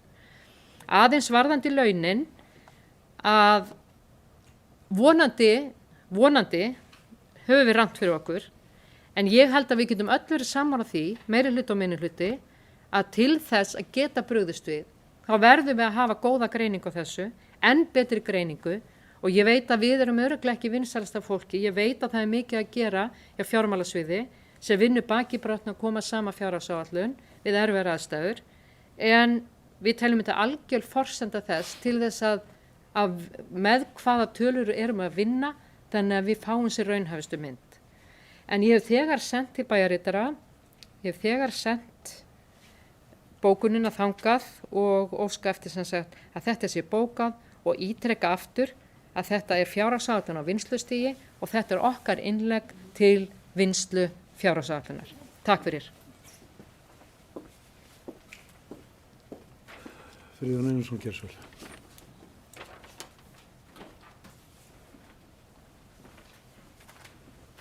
Forseti, ágætu bæjarfulltrúar, ég fagna nú bara þessum tillögum frá minnihlutanum. Þetta er það sem við höfum beðið og óskað eftir að koma formlegur og skýra tillögur inn. Ég veit að við ræðum ýmislegt á fundunum okkar sem ekki er bókað og það sem við erum að velta upp og annað slíkt, en til þess að setja þetta allt í formlegan hátt þá þarf að koma með það skriflega. Ég vil kannski aðeins vegna þessara tillagna sem hér eru nefndar, þá langar maður þess að nefna aðeins að í þeirri fjárhagsáætlun sem nú var lögð fram hér áðan að þá er 60 milljónar í ráðhúsið ekki inni eins og þið heyrðuð frá bæjarstjóra. Það eru ekki þarna inni, þannig að svo umræða eftir að vera núna milli funda það og við tökum þá umræðun það. Ráðningarstopp er aftur á móti staðfest sem var tillaga 2 eins og bæjarstjóri nefndi hérna áðan að þá er komið ráðningarstopp og við þurfum að meta. Það að hafa ráðningarstopp er ekki nýtt fyrir okkur, við höfum gert það reglulega að setja á stopp og meta hvort að þörf sé á ráða fólk þegar einhver hættir og það er í gildi núna. Varðandi lögfræðingin þá er það mikil þörf að ráða í lögfræðing og það er í okkar áætlunum að gert ráð fyrir því að gera það. Það hefur verið skoðað að fara í samstarf við einhver aðila en það er nú reyndar ekki fjárhagslega ekki hagkvæmt en mér finnst alveg sjálfsagt að ræða þessa hugmynd, ekki spurning. Ég áttu nú kannski alveg vona því að við getum spara kannski 15-16 milljónar á því að sameina fella niður framtíðarnefnd og lýðheilsuráð. Það er nú ekki stóra máli hérna en stóra málið er að bæta lýðheilsu samfélagsins í Reykjanesbæ og gæti ég aldrei fallist á það að fella þessa nefnd niður lýðheilsu sem er svo sannarlega sýnt dugnað og framtíðarnefnd líka en auðvitað á að skoða allt sem hægt er að skoða. Við höfum auglýst allar eignir Reykjanesbæjar til sölu reglulega, það sem við erum ekki að nýta og við meira segja reynda að auglýst til sölu og leigja eignir sem eru nýttar hjá okkur. Við höfum farið í viðræði við marga aðila kaup og leigu á eignum og það hefur aldrei gengið almennilega eftir, flestir vilja fá eignina fyrir ekki neitt. En það er kannski grófin sem er núna fyrsta máli sem við erum að auglýsa núna á þess ári. Fyrr höfum við líka selt eignir eins og Víkingaheima sem var ansi umdeilt eins og við vitum öll. Sama með fleiri eignir, við höfum fengið tilboði í rammahúsið okkar og sem var svo lágt að það var ekki varla svara vert. Þannig að svo seldum við steypistöðuna, þannig að við höfum verið dálítið duglega að auglýsa þessar eignir og skoða möguleika hvernig það sé að búa til peninga þar. Frægast er jú sala Magma bréfsins sem ég ætla nú ekki að fara að ræða hérna. En varðandi launin, þá höfum við rætt þetta oft, sjálfsagt að skoða það betur og greina betur þessar ástæður en megin niðurstaða þess er að sjálfsögðu Stapaskóli, 70 starfsmenn sem þar komið til starfa sem er ein aðal ástæða hækkunar, síðan verkefni með ríkinu sem við fórum í vegna atvinnuátaks sem við höfum farið í núna og höfum eitt gríðarlegum peningum í til að reyna að skapa atvinnu hérna í 26% atvinnuleysi sem núna er reyndar í kringu 9%. Við lögðum gríðarlegt fjármagn í þetta og það auðvitað hefur áhrif á þessar tölur, bæði fyrra og í ár sem skýrir þennan mismun og vel svo. En auk þess hafa hækkanir eins og kom fram í ræðu bæjarstjóra og kemur nánar fram í gögnunum sem þið fengum með fjárhagsáætlanagerðinni. Þar kemur fram að launahækkanir í fyrra voru alltaf 16%. Og 16% launahækkun ofan og laun okkar eru ansi mikið, gríðarlega mikið, auk þess að fjölgun starfsmanna vegna fjölgunar í Stapaskóla og verkefni með ríkinu. Ég ætla nú bara aðeins svona að nefna þetta í þessum tillögum, en ég ætla að þakka fyrir þessar tillögur.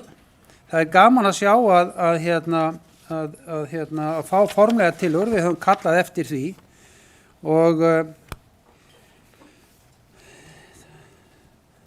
Og kannski má segja þessar tillögur það sé kannski ekkert nýtt í þeim. Þetta hefur stundu verið rætt á minnihlutanum en ég ætla samt að þakka kærlega fyrir þær. En já, meira ekki af sinni, takk. Jóhann Friðriksson, gjörðu svo vel.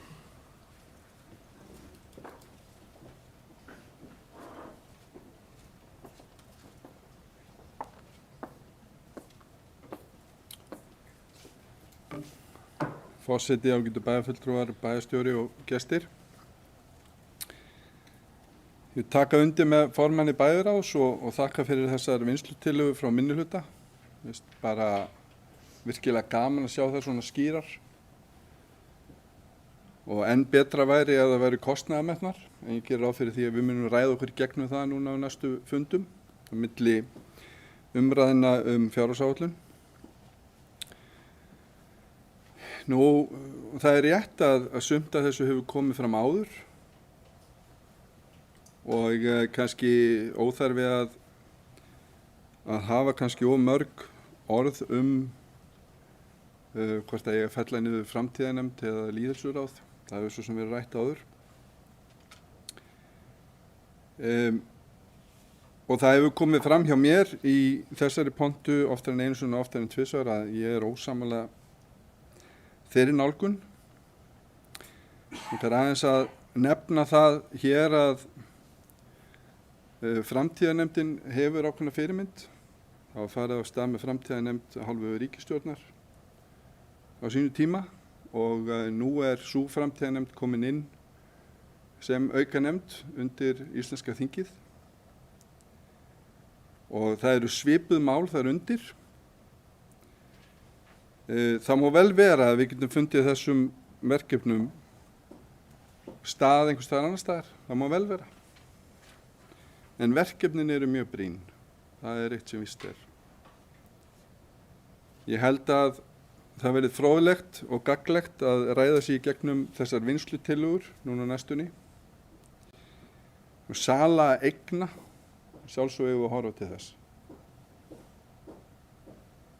Við höfum auðvitað lengst af á þessu kjörtímabili og hvað þá á kjörtímabilinu þar á undan verið, ef að svo má segja, múlbundin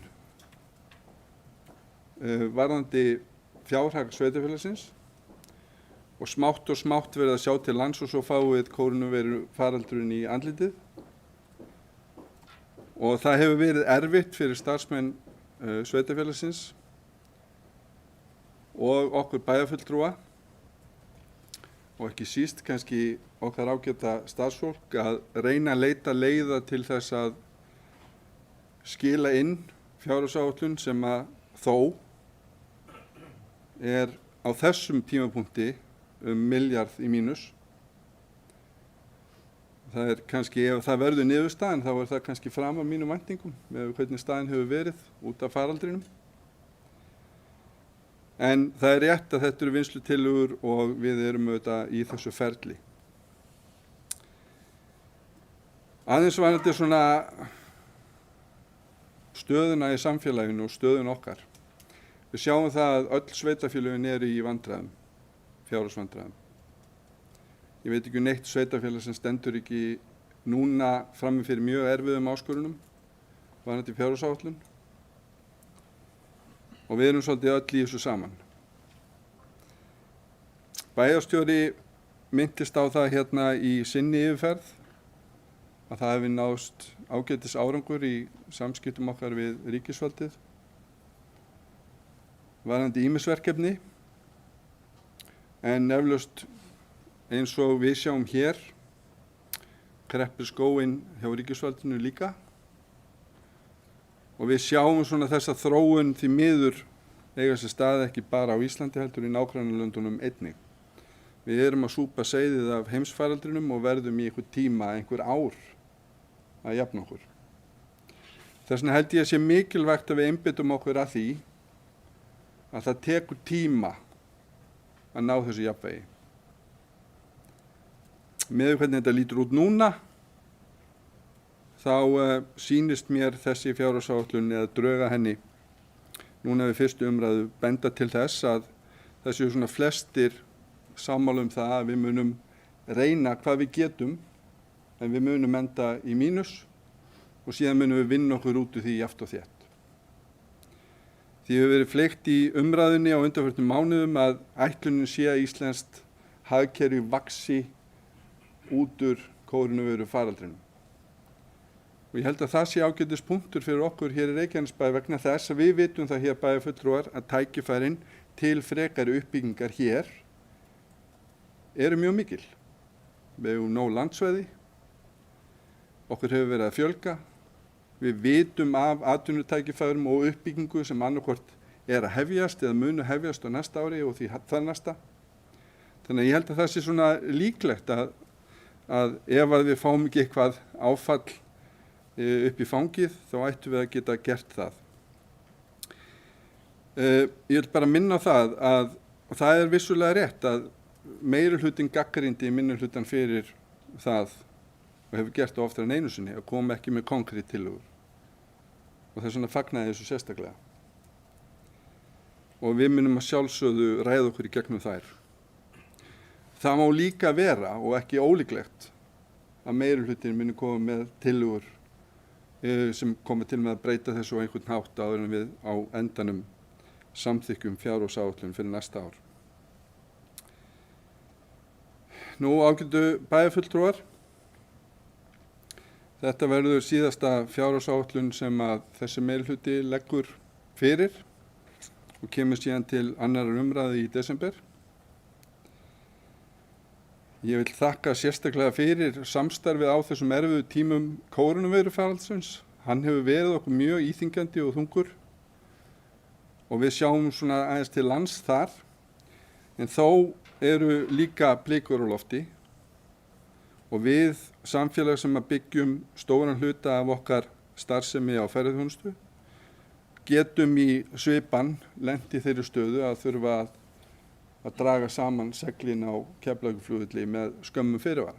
Það er veruleikinn sem að blasi við okkur og við sáum hér í kórónuveirufaraldrinum og þess vegna er svo mikilvægt að við, bæði sveitarfélagið, ríkið og þau fyrirtæki hér á svæðinu sjáu tækifærin í því að fjölga atvinnutækifærum og þess vegna segi ég það að það er mjög mikilvægt fyrir okkur að horfa á þann málaflokk sérstaklega á næsta ári og næstu árum.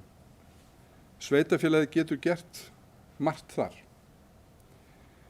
Ekki endilega fjölgað fólki, heldur búið til jarðveginn fyrir uppbyggingu sem að síðan mun skila sér til framtíðar. Nú, ég vil þakka og mun gera það kannski enn frekar hér í seinni umræðu en nú þegar veit ég það hefur verið farið í alveg gríðarlega vinnu af hálfu starfsmanna sveitarfélagsins og á þessum tímapunkti vil ég þakka þeim kærlega fyrir þá vinnu. Verða þau okkur til háls og trausts núna á næstu vikum til þess að klára dæmið og nefna þá sérstaklega bæjarstjóran og fjármálasviðið okkar sem að öllum öðrum ólöstuðum ásamt sviðstjórum hafa lagt á sig gríðarlega mikla vinnu til þess að reyna að komast í kjólinn ef að svo má segja og ég er þess fullviss að þessi bæjarstjórn mun klára að koma saman hér fjárhagsáætlun sem við getum verið stolt af og samþykkt hana seinni part desember. Takk fyrir. Takk fyrir Jóhann Baldur Guðmundsson.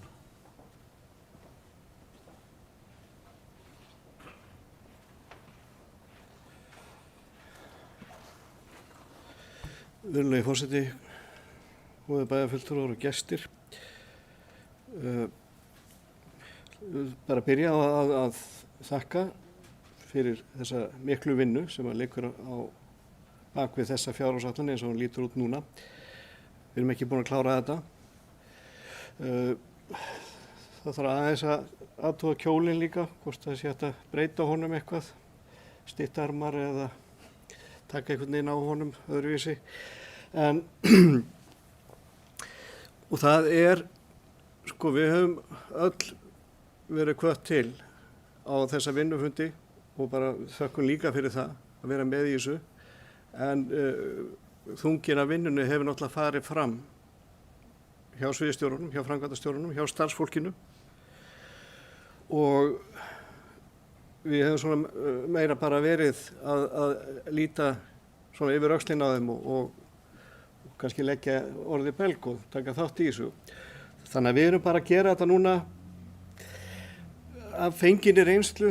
Það var svo ofboðslega leiðilegt síðast þegar þetta var verið að munnhöggvast akkurat ekki neitt. Þannig að við erum búin að leggja þetta núna fram og þá getum við bara haldið áfram að vinna. Og eitthvað af þessum tillögum er bara eitthvað sem var hvort er í kortinu en við viljum bara árétta okkar afstöðu til þessara mála. Eins og til dæmis með Tjarnargötuna, þetta er á teikniborðinu. Ég veit að það er ekki búið að leggja fram fjárfestingar áætlunina en mér finnst að við þurfum að stíga eitt skref tilbaka varðandi Tjarnargötuna sérstaklega. Því að það er dálítið pressa á að fara í það og ég skil alveg þær vangaveltur en einhverju hluta vegna þá hef ég sogast inn í fullt af svona framkvæmdaverkefnum í minni vinnu og er að læra bara á hverjum degi þessi vinnubrögð í stjórnsýslunni. Bara á morgun er ég að fara, er allur morgunur undirlagður bara í þetta. Hvernig undirbýr maður framkvæmdaverkefni. Og það er margoft farið tilbaka, eitt skref og teiknu upp ný sviðsmynd. Það eru breyttar forsendur og við erum líka að finna fyrir því varðandi heilsugæsluna. Það er í pattstöðu eða ákveðinni biðstöðu vegna þess að það var tekin ákvörðun að stíga eitt skref tilbaka, líta yfir sviðið og breyta forsendum. Þannig er þetta bara unnið og þannig myndum við vilja sjá þetta með Tjarnargötuna. Því að það er alveg ótal möguleikar í stöðinni.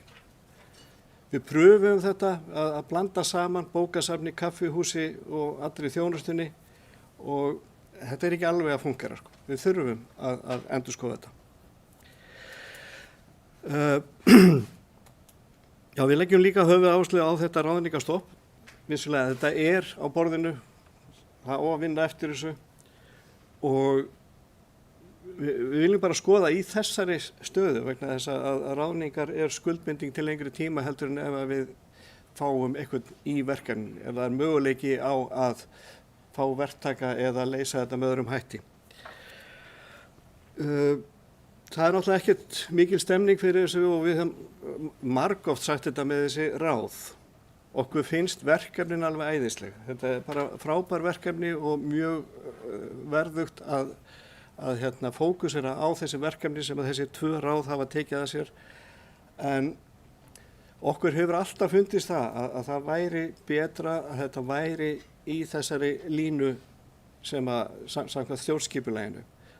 Að þessi hliðarráð kannski er ekki að fungera eins vel og þetta er einhver smá sparnaðar í þessu en þetta er líka það er bara mín skoðun að þetta verði skilvirkara. Það er bara mín skoðun.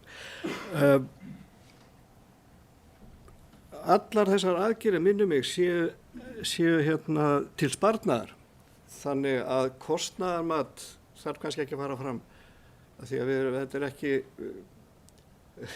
erum ekki að fara af stað í einhver verkefni, við erum ekki að biðja um pening. Við erum að tala um að spara pening, sko. Ég veit ekki hvað verður mikið, það fer bara eftir hvað við náum miklu fram. Og formaður bæjarráðs fór aðeins yfir sem sagt hvernig reikningarnir hafa þróast síðustu árin, hvernig skuldastaðan hefur ekki breyst en tekjuhliðin hefur lagast mikið og þetta er búið að vera löng vegferð, þetta er búið að slá úr og í og þau voru nefnt hérna til söguna magmabréfin, svo kölluðu verður maður að segja, að þau náttúrulega hafa áhrif á þessar tölur líka. Þau voru tekið niður og þau voru færð upp þau voru tekið niður, ætla ég að segja, og síðan seldust þau fyrir offjár og löguðu náttúrulega þessa stöðu á reikningunum. Hjálpuðu mikið til, meðal annars. Svo var ég velta fyrir mig hvort að ég ætti að lengja fundin eitthvað en ég er ekki alveg viss, sko. Þegar við vorum að fara í gegnum þetta að minnihlutin kom aldrei með neina tillögur skriflegar og þá getur maður alveg hugsað sér svo byrju þetta var fyrst og fremst unnið af starfsfólkinu eins og núna og kom þá meiri hlutin með einhverjar skriflega tillögur á borðinu. Þú veist bara, ég veit það ekki. En svo legg ég til að Karþagó verði lögð í eyði, bara svona til að það sé halda á lofti.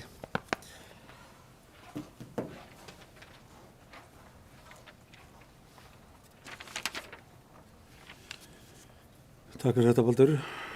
Já, mér langar aðeins að taka þátt í þessari umræðu sem að hér að fara fram og velta vöngum aðeins yfir þessari áætlun sem að við erum að leggja fram, sem að er auðvitað vegna þeirra aðstæðana sem uppi hafa verið í samfélaginu ekki eins og við hefðum viljað. Við sáum það ekki fyrir 2-3 árum síðan að við værum að reka sveitarfélagið með halla á næsta ári. Miðað við þann gang sem þá var fyrir síðan að þetta gengi allt bara snurðulaust fyrir sig. En staðreyndin er önnur og við erum auðvitað bara að takast á við það. Það sem að mér langar kannski bara til að byrja er að þegar við lögðum fram áætlunin í fyrra þá lögðum við fram áætlun að bæjarsjóður er rekið með 2,4 milljarða halla sem að var auðvitað gigantískt og einhverjir bæjarfulltrúar töldu að það var í van áætlun og við ættum að leggja fram áætlun með meiri halla. En reyndin er að verða svo að hallin er frekar lítill. Það reyndar, við áttum okkur ekki alveg á þessu núna í stöðunni af því að inn í útkomuspánni eru bókarslegar tekjur sem að skipta eyrun og ringumáli við töku á eignum. En halli ársins gæti orðið engin. Það gæti orðið jákvæð aðkoma. Ég þori ekki það að segja núna en það er aðgerðir sem að ríkisstjórnin greip til aðstoðar sveitarfélögunum hafa svo sannarlega komið okkur til góða. Það að við skildum upplifa 25% atvinnuleysi hefur auðvitað haft skelfileg áhrif á ekki bara bæjarsjóð heldur samfélagið allt og þá sem að hafa upplifað það að missa vinnuna sína. En niðurstaðan er samt miklu betri heldur en maður þorði að vona. Að þessar aðgerðir sem að leiddu til þess að fyrirtæki gætu kallað fólk til starfa á nýja leik hafa skilað auðvitað bara auknum skattekjum til sveitarfélagsins og það hjálpar verulega.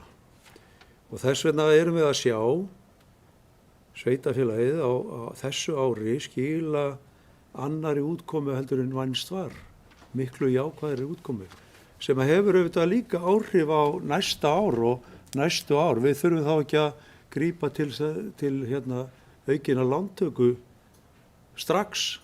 Við getum þá þreyja þorrann í einhvern tíma og að því að við stöndum auðvitað í mikilli fjárfestingu og sem að birtist inn í Stapaskóla og munum halda þeirri fjárfestingu áfram og það er auðvitað líka bara veruleg fjárfestingu þar framöndan. Hér er talað að það þurfa að skaffa börnum leikskólapláss frá 12 mánaða aldri. Við tölum það að bókasafnið sé óvinnandi aðstöðu, það þarf að flytja það. Við tölum það að Íþróttaakademían sé sprungin og fimleikadeildin þurfi nýja aðstöðu. Við tölum nýja skóla, við tölum nýja leikskóla. Við tölum nýja íþróttaaðstöðu í Hlíðahverfi. Það er bara ótrúlega mörg verkefni framöndan, enda er þetta svæði skilgreint sem vaxtarsvæði. Og vaxtarsvæði umfram önnur svæði standa frammi fyrir þessum áskorunum að þurfa að byggja upp og fjárfesta í innviðum. Það er auðvitað bara, við þurfum að takast á við það í framhaldinu. Þannig að horfa til þess að bæjarsjóður verði hugsanlega, ég held að það sé ég held að talan verði ekki meiri heldur en birtist okkur þarna, gæti orðið minni, En ef við verum að sjá að COVID kannski kostar bæjarsjóð í heildina kannski miljard, 1,3 milljarða, eins og er skrifað inn í þessar áætlanir, þá myndi ég segja að við gætum vel við unað. Að það kosti okkur ekki meira en sem nemur þessari upphæð. Þannig að ég get alveg lifa við það að COVID hafi ekki kostað okkur meira. Af því við gátum ekkert gengið frá þeim kjarasamningu sem gerði voru, kostuðu verulega fjármuni, því að hér hefur verið rætt skrýtnar tölur í launabreitingum og við skulum ekki, og formaður Bæjarráðs fór yfir það ágætlega á þann að við skulum ekki gleyma því að við tókum stóran hluta staffaskóla í notkun og það hefur í för með sér aukin útgjöld til framtíðar. Þetta er bara ekkert einskiptis útgjöld, þetta eru útgjöld til framtíðar og ef við ætlum að opna fleiri leikskóla þá erum við bara að auka útgjöldin. Það er bara þannig. Þannig að þetta við þurfum auðvitað bara að vanda okkur og reyna að gera eins vel og við getum án þess þó að við séum að fara hér í eitthvað verulega niðurskurð á þeirri þjónustu sem að við teljum að íbúarnir eigi rétt á og okkur ber skylda til að veita. Þannig að þar vil ég bara vera, við þurfum svolítið bara að vanda okkur og við vitum það og það hefur verið lagt að okkur að sveitarfélög eiga ekki í kreppu að draga saman. Við getum þá hægt á okkur þegar að fyrirtækin taka við sér á nýjan leik en að við eigum ekki að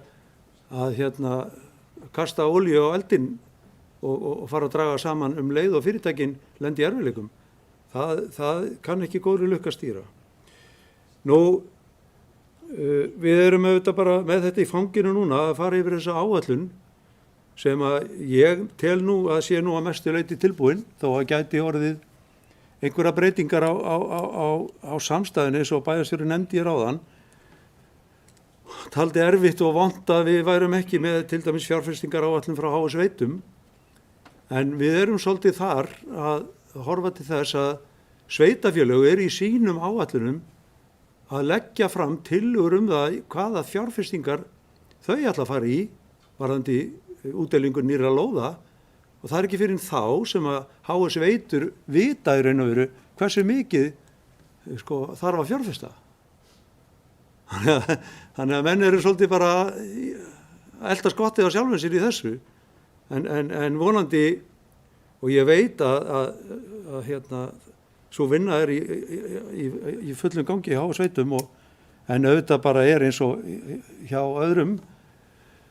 Það er ekkert vitað, við erum með Dalshverfi 3, það er nýtt hverfi upp í Grindavík og einhverja bygginga fyrir að vera í Sandgerði og þannig að þetta er allt svona svolítið í lausu lofti og HS Veitur geta í raun og veru ekki reiknað þetta allt fyrir en allt þetta liggur á borðinu.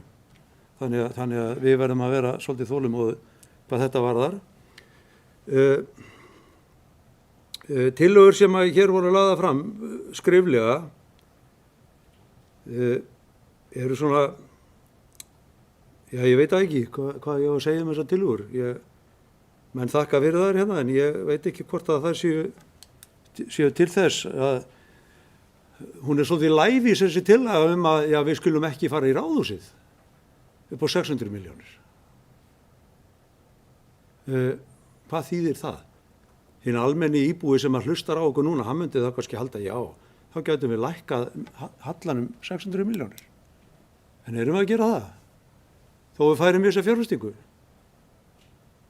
Nei, við erum ekki að gera það. Við erum að auka skuldbindingu eða búa til skuldin í T12, bélhutafyrirtæki og síðan myndi bæjarsjóður taka þetta á leigu og leiga sveitarfélagsins á T12 myndi hækka. Þannig að við erum ekki með svona tillögu að spara 600 milljónir.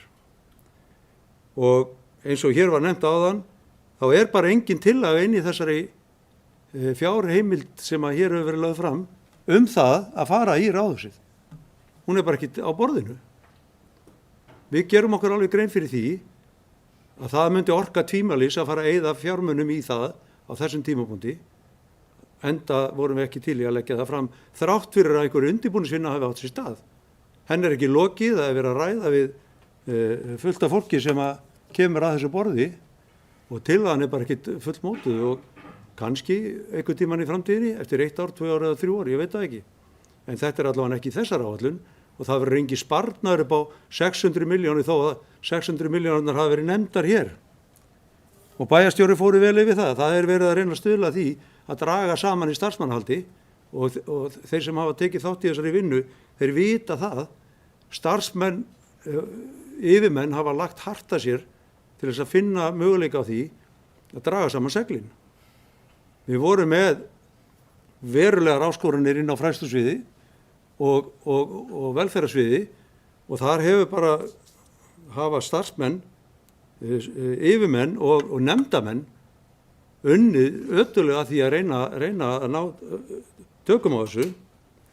Þannig að við erum, held ég mjög samhent lið sem að hefur tekið þátt í að reyna að halda þessu innan þeirra marka sem eru þolanleg, að sveitarfélagið fari ekkert á hliðina þrátt fyrir að þessir erfiðleikar hafi á okkur dunið.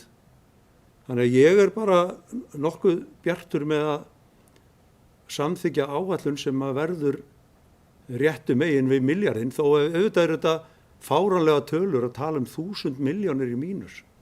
Auðvitað er þetta rosalega tölur. En við skulum gera okkur grein fyrir því að sveitarfélagið er komið til með að vera og við erum að sjá þessi verkefni hefjum störf lifa fram á mitt næsta ár. Þannig að þeir sem að hafa verið með vinnu út af þessu halda sinni vinnu fram á mitt næsta ár og þá ger ég bara ráð fyrir því að Ísland verði bara komið á fullt skrið á nýjanleik og við þurfum þá engar áhyggjur að hafa þessu. Þannig að eins og bæjarfulltrúi Margrét Sanders nefndi hér áðan, þá gætu tekjur verið vanáætlaðar en það er þá ágætt að hafa það í sarpinum ef að til þess kemur að tekjur verið þá meiri heldur en áætlað hafi verið. Það hjálpar okkur. Það er betra að hafa tekjurnar vanáætlaðar heldur en gjöldin. En nógu það, ég er bara káta með þetta og vonandi gengur þetta fram eins og lagt hefur verið upp með, en Baldur Guðmundsson hefur beðið orðið.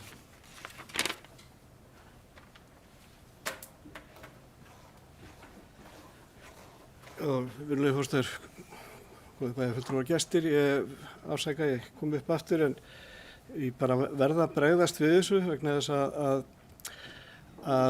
hérna er tvennt í þessum tillögum okkar. Þá var tillaga 1 sem Tjarnagatan og ég held ég að náða að útskýra þetta alveg ágætlega. Þetta væri ekki hluti af því sem við erum að skoða í dag.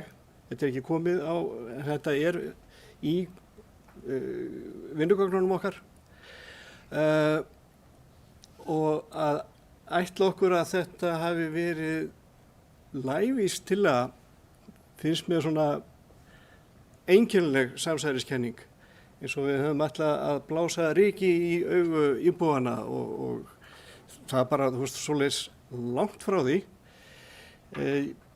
Ég ætla bara íbúanum ekkert að vera svo fávísa en hins vegar sko er ýmislegt þetta sem við látum frá okkur fara hérna í pontu varðandi reikning og annað. Ég ætla heldur ekkert öllum að skilja það. Það er maður á í stökustu vandræði með það sjálfur stundum. Þannig að ætla það að þetta hafi verið til að lauma einhverju eða slá ryki í augun á fólki, alveg, það er bara galið. Við erum bara að tala verkefnið, ekkert annað.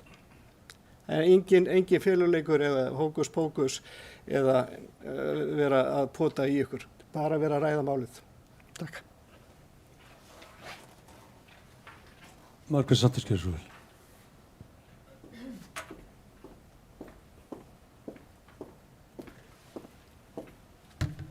Forseti, bæjarfulltrúar, góðir gestir.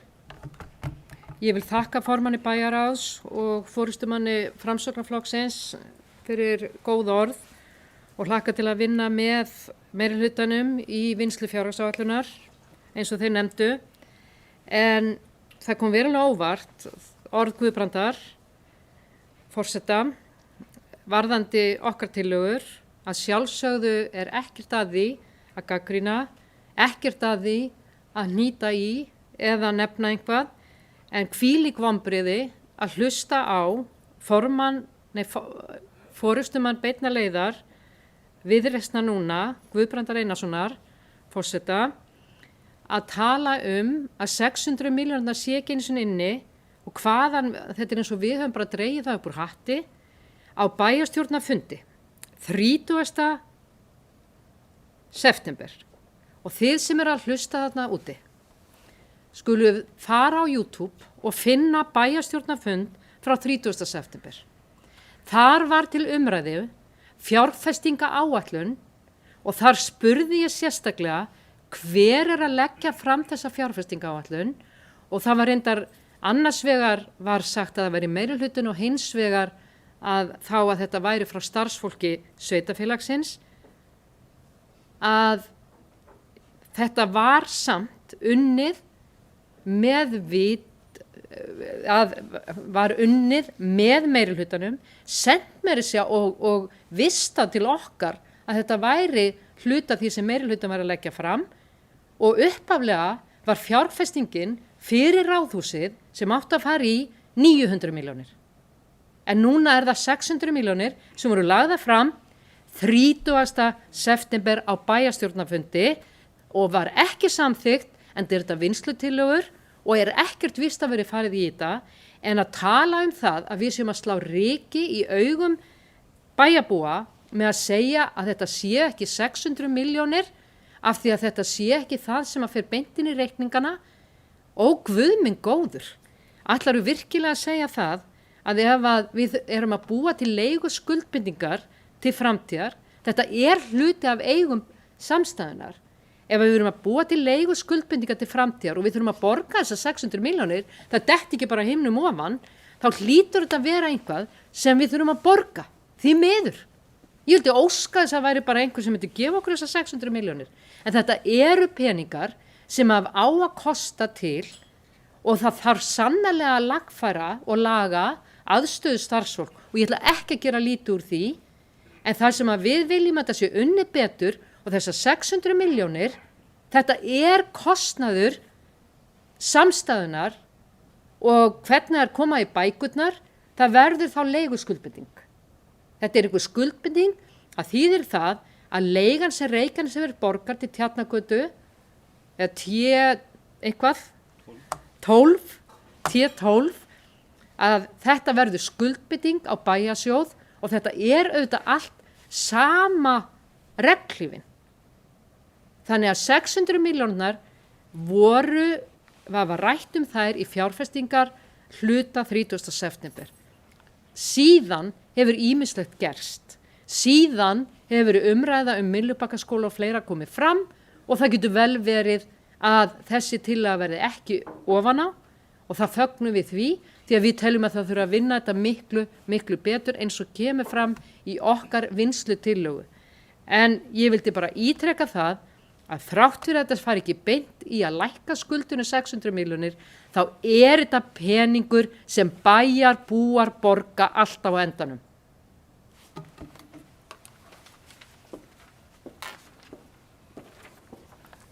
Já, vissulega borga bæjarbúar alltaf rekstur sveitarfélagsins í sköttunum sínum. Og ég saði það að þetta yrði skuldi á T12 og leiga hjá bæjarsjóði, en þetta er ekkert inn í áætluninni. Þannig að á hverju erum við að ræða eitthvað sem er ekkert inn í áætluninni? Við erum ekkert að ræða íþróttahús í Hlíðargöri eða skóla upp í Ásbrú, þó að það sé fyrirhugað einhvern tímann, vonandi, en þá er þetta ekkert inn í áætluninni. Þannig ég held að við ættum að einblína á það sem er inn í áætluninni en ekki það sem er ekki þar. Við erum ekki að fara að leggja til og lauma því inn á síðustu metrunum að farið verði breytingar á Tjarnargötu 12. Við vitum það og íbúar hafa lesið það að Myllubakkaskóli er verulega skemmt vinnuaðstaða og skólaðaðstaða og við þurfum hugsanlega að beina öllum okkar kröftum að þeirri einingu á næsta ári. Það er ekkert inn í áætluninni. Það er ekkert inn í áætluninni vegna þess að það veit engin hver sá kostnaði verður, en það gerir það að verkum að hvorki Tjarnargata 12 né annað verður þá til fjárfestinga á næsta ári og jafnvel ekki á næstu árum. Þannig að við reynum að ræða það sem að er í áætluninni og reyna að finna út úr því hvernig við ætlum að fara með það. Jóhann Friðrik Friðriksson, gerðu svo vel.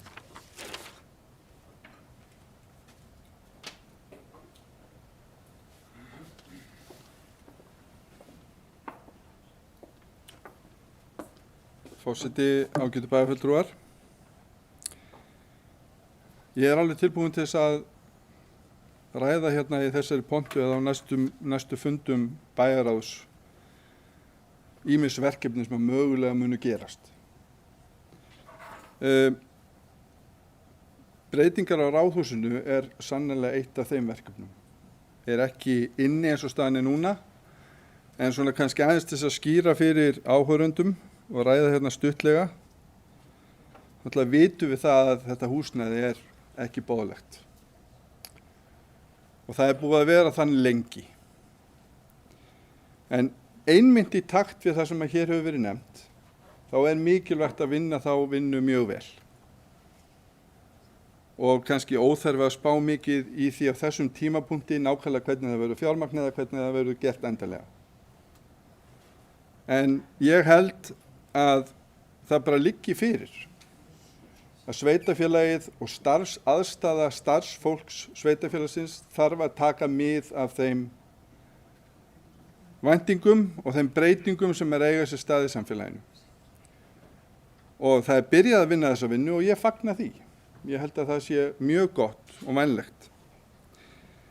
En við höfum ákveðna forgangsröðun og eins og forseti nefndi hér, þá held ég að skipti miklu máli að við einmitt horfum á þá staði og þau verkefni sem brýnust eru og hann nefndi hérna Myllubakkaskóla í því sambandi og bæjarstjóri fór stuttlega inn á það líka að við þurfum að skoða bara almennt húsnæði sveitarfélagsins varðandi miklu og ég held að það sé mjög mikilvægt.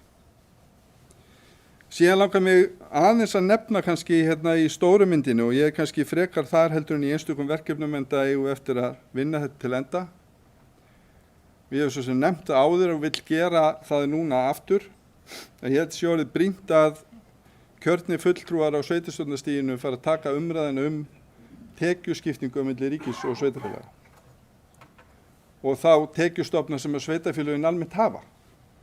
Ef við skoðum til að mynda hvernig við stóðum gagnvart kórónuveirufaraldrinum var alveg ljóst að ríkið hafði miklu meira svigrúm til þess að bregðast við heldur nokkuð tíma sveitarfélögin í landinu. Og hvað þá Reykjanesbær með 25% atvinnuleysi. Þetta er það sem við eigum að taka.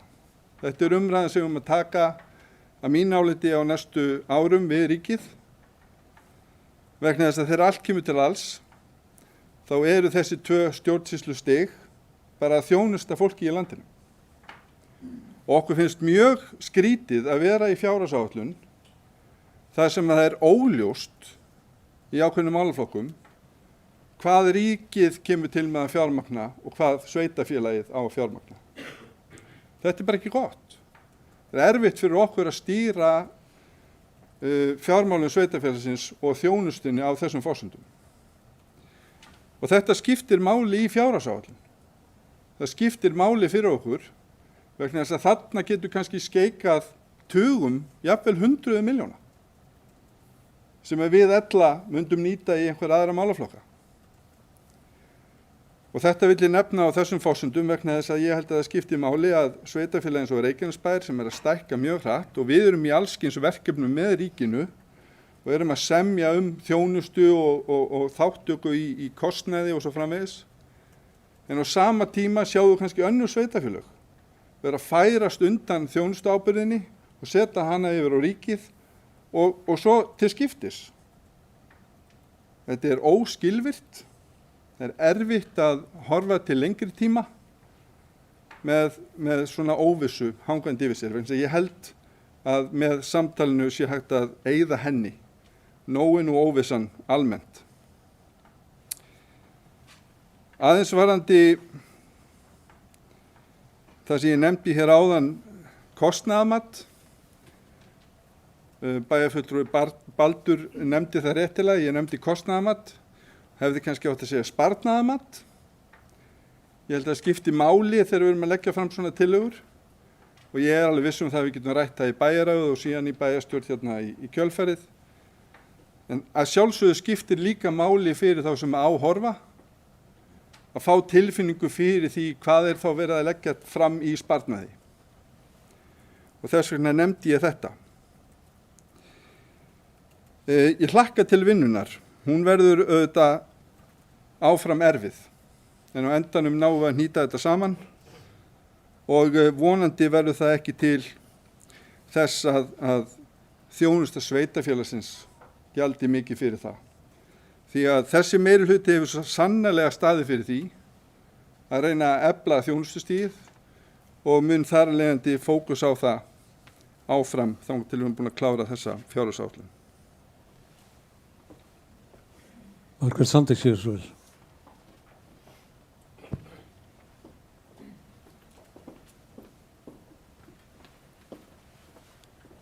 Forseti, bæjarfulltrúar, góði gestir. Hérna erum við með á innri vef Reykjanesbæjar sérstakt svæði sem við bæjarfulltrúar höfum aðgang að og þar stendur fjárhagsáætlun 2022 til 2025, deiling gagna og síðan eru ýmis gögn þar. Það er fjöldi gagna en vegna þess sem forystumaður Framsóknarflokksins og alþingismaður nefndi áðan að við höfum ekki sett nákvæman kostnað eða sparnaðar upphæðir á tillögurnar okkar, þá er það eingöngu vegna þess að eftir að hafa farið í gegnum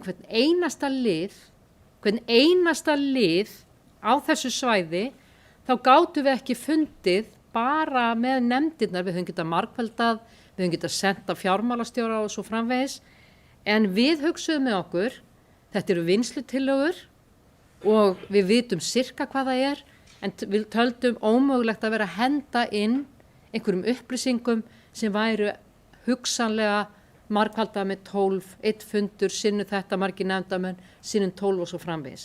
Við viljum vera mun nákvæmari og teljum að hægt sé auðveldlega ef að farir í að reikna þetta út að fá þessar upplýsingar fram. Þá kem ég að því sem ég finnst algjörlega óþolandi, bara gjörsamlega óþolandi og ég skil þetta ekki. Ég skil ekki forseta bæjarstjórnar Guðbrand Einarsson þegar hann segir að við séum að dúkka uppi með einhverja hugmyndir og þetta geti alveg eins verið bara einhvað í hlíðahverfi. Á þessu svæði sem að meiri hlutin vantarlega og starfsfólkið hefur sett fram upplýsingar til vesals minnihluta er eftirfarandi fjárhagsáætlun 2022 til 2025 deiling gagna / fjárfestingar 2022 og þar kemur ýmislegt fram meðal annars endurbætur í ráðhúsi 600 milljónir. Höfum þetta rétt? Vorum við búin að ræða þetta yrði? Já, við vorum upphaflega að tala um 900, okkur fannst ansi mikið, vorum að spá í hvort við ættum að taka þetta í skrefum og síðan kemur þetta uppvarandi bókasafnið, það er ekki að kanna það betur, þannig að þetta er eina fjárfestingatillagan sem er á þessu svæði og þetta er eina sem við getum fjallað núna sem vinnslutillögu. Að voga sér að koma eitthvað upp og tala um það að við séum að búa eitthvað til. Ég bara skil ekki svona pólitík. Við erum með þetta skjalfest og þess vegna komum við með þetta. Við vorum ekki einu sinni að reyna að uppeyfi okkur með þessu. Vegna þess að við sögum þetta eru vinnslutillögur og ég nefndi meira að segja þegar ég fór yfir þetta að þetta væri ekki einu sinni víst að þetta myndi gangi í gegn. En þetta eru einu tillögurnar, einu fjárfestingatillögurnar sem liggja fyrir núna á þessu stigi. Og við skulum ekki gleyma því að á síðasta bæjarráðsfundi að þá var talað um tekjur bæjarins þar sem við vorum að fjalla hverja tekjurnar yrðu og við vorum almennt svona veltaði fyrir okkur hvort þetta verður raunsætt. Þannig að við sem, já, þetta er fyrri umræða, við vinnum þetta betur og leggjum sem fram þetta til síðar umræði. Þannig að þetta eru vinnslutillögur ennþá og koma örugglega alltaf tölur, vonandi miklu betri afkoma heldur en við reiknum með, en ég á ekki vona því. Vegna þess að ég reikna með að launakostnaðurinn, áætlun á launakostnaði verði hærri, því miður. En varðandi fjárfestingarnar aftur, þetta er eina skjalið sem er undir þessum lið sem heitir fjárhagsáætlun og fjárfestingar 2022, endurbætur á Ráðhúsi 600 milljónir. Punktur.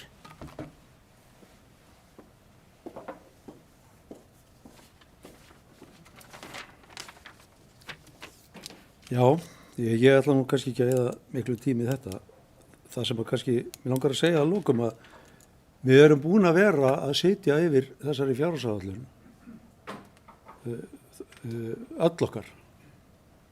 Mæta á fundi fleiri en einn til þess að ræða hvað við ætlum að gera á næsta ári. Og þar var ekki rætt að fara að breyta Ráðhúsinu. Það liggur alveg fyrir. Ráðhúsið hefur ekki verið inn í þeirri umræðu. Það sem hefur verið á okkar borði núna er að reyna að ná utan þann kostnað sem að fyrirséðu var. Og á okkar mati var allt of mikill. Niðurstaðan er sú að í staðin fyrir að vera hinum megin við milljarinn, þá erum við komin hérna megin við það. Og það er búið að vera verkefnið. Við erum ekki að fara inn eina fjárfestingar á næsta ári. Aðrar heldur en sem að nú þegar hafi verið ákveðnar og þær eru allar inn í Njarðvík og er nú þegar byrjað á þeim. Uppbyggingu íþróttamannvirkja í Njarðvík. Það er það sem að liggur á borðinu, ekkert annað. Annars hefðum við verið að fara í að taka lán til þess að fara að gera eitthvað sem að við erum ekkert í stakk búin til þess að gera. Og við vitum það að við erum skuldsett sveitarfélag, þó að skuldir hafi minnkað og lánasjóður sveitarfélaga er okkar stærsti gröfavei. Og það er ekkert víst að okkur takist að endur fjármagna eða fjármagna einhverja frekari uppbyggingu stofnana á meðan við erum í þessari stöðu. Þannig að tómt mál að tala að þessi meiri hluti ætli sér að fara í einhverja fjárfestingu á Ráðhúsinu á þessum tímapunkti. Getur vel verið að nýrin meiri hluti eftir kosningar ákveði það. Ég veit það ekki. En þetta er ekki ný áætlun núna. En við höldum áfram. Við reynum að gera þetta þannig að við getum vel við unnað og það liggur fyrir tillaga frá bæjarstjóra að vísa, já, herra bæjarstjóri, þú mátt aðeins, að greiða atkvæði þá að taka þessa áætlun fyrir á fyrri fundi bæjarstjórnar í desember, 7. desember og þeir sem samþykkt geta þá tillögu eru beðin að gefa merki. Og hún er samþykkt 11:0 og þá ætla ég að gefa bæjarstjóra orðið. Forseti, ágætu bæjarfulltrúar, já, þetta er búið að vera ágæt umræða, gagnleg og er eins og hér hefur margótt komið fram upphafið að vinnu sem að við eigum framöndan í bæjarráði næstu vikur til fram í upphaf desember mánaðar og ég hlakka til að vinna þetta með ykkur og við sem hér erum, en ég vil þakka Regínu og Þorgeiri.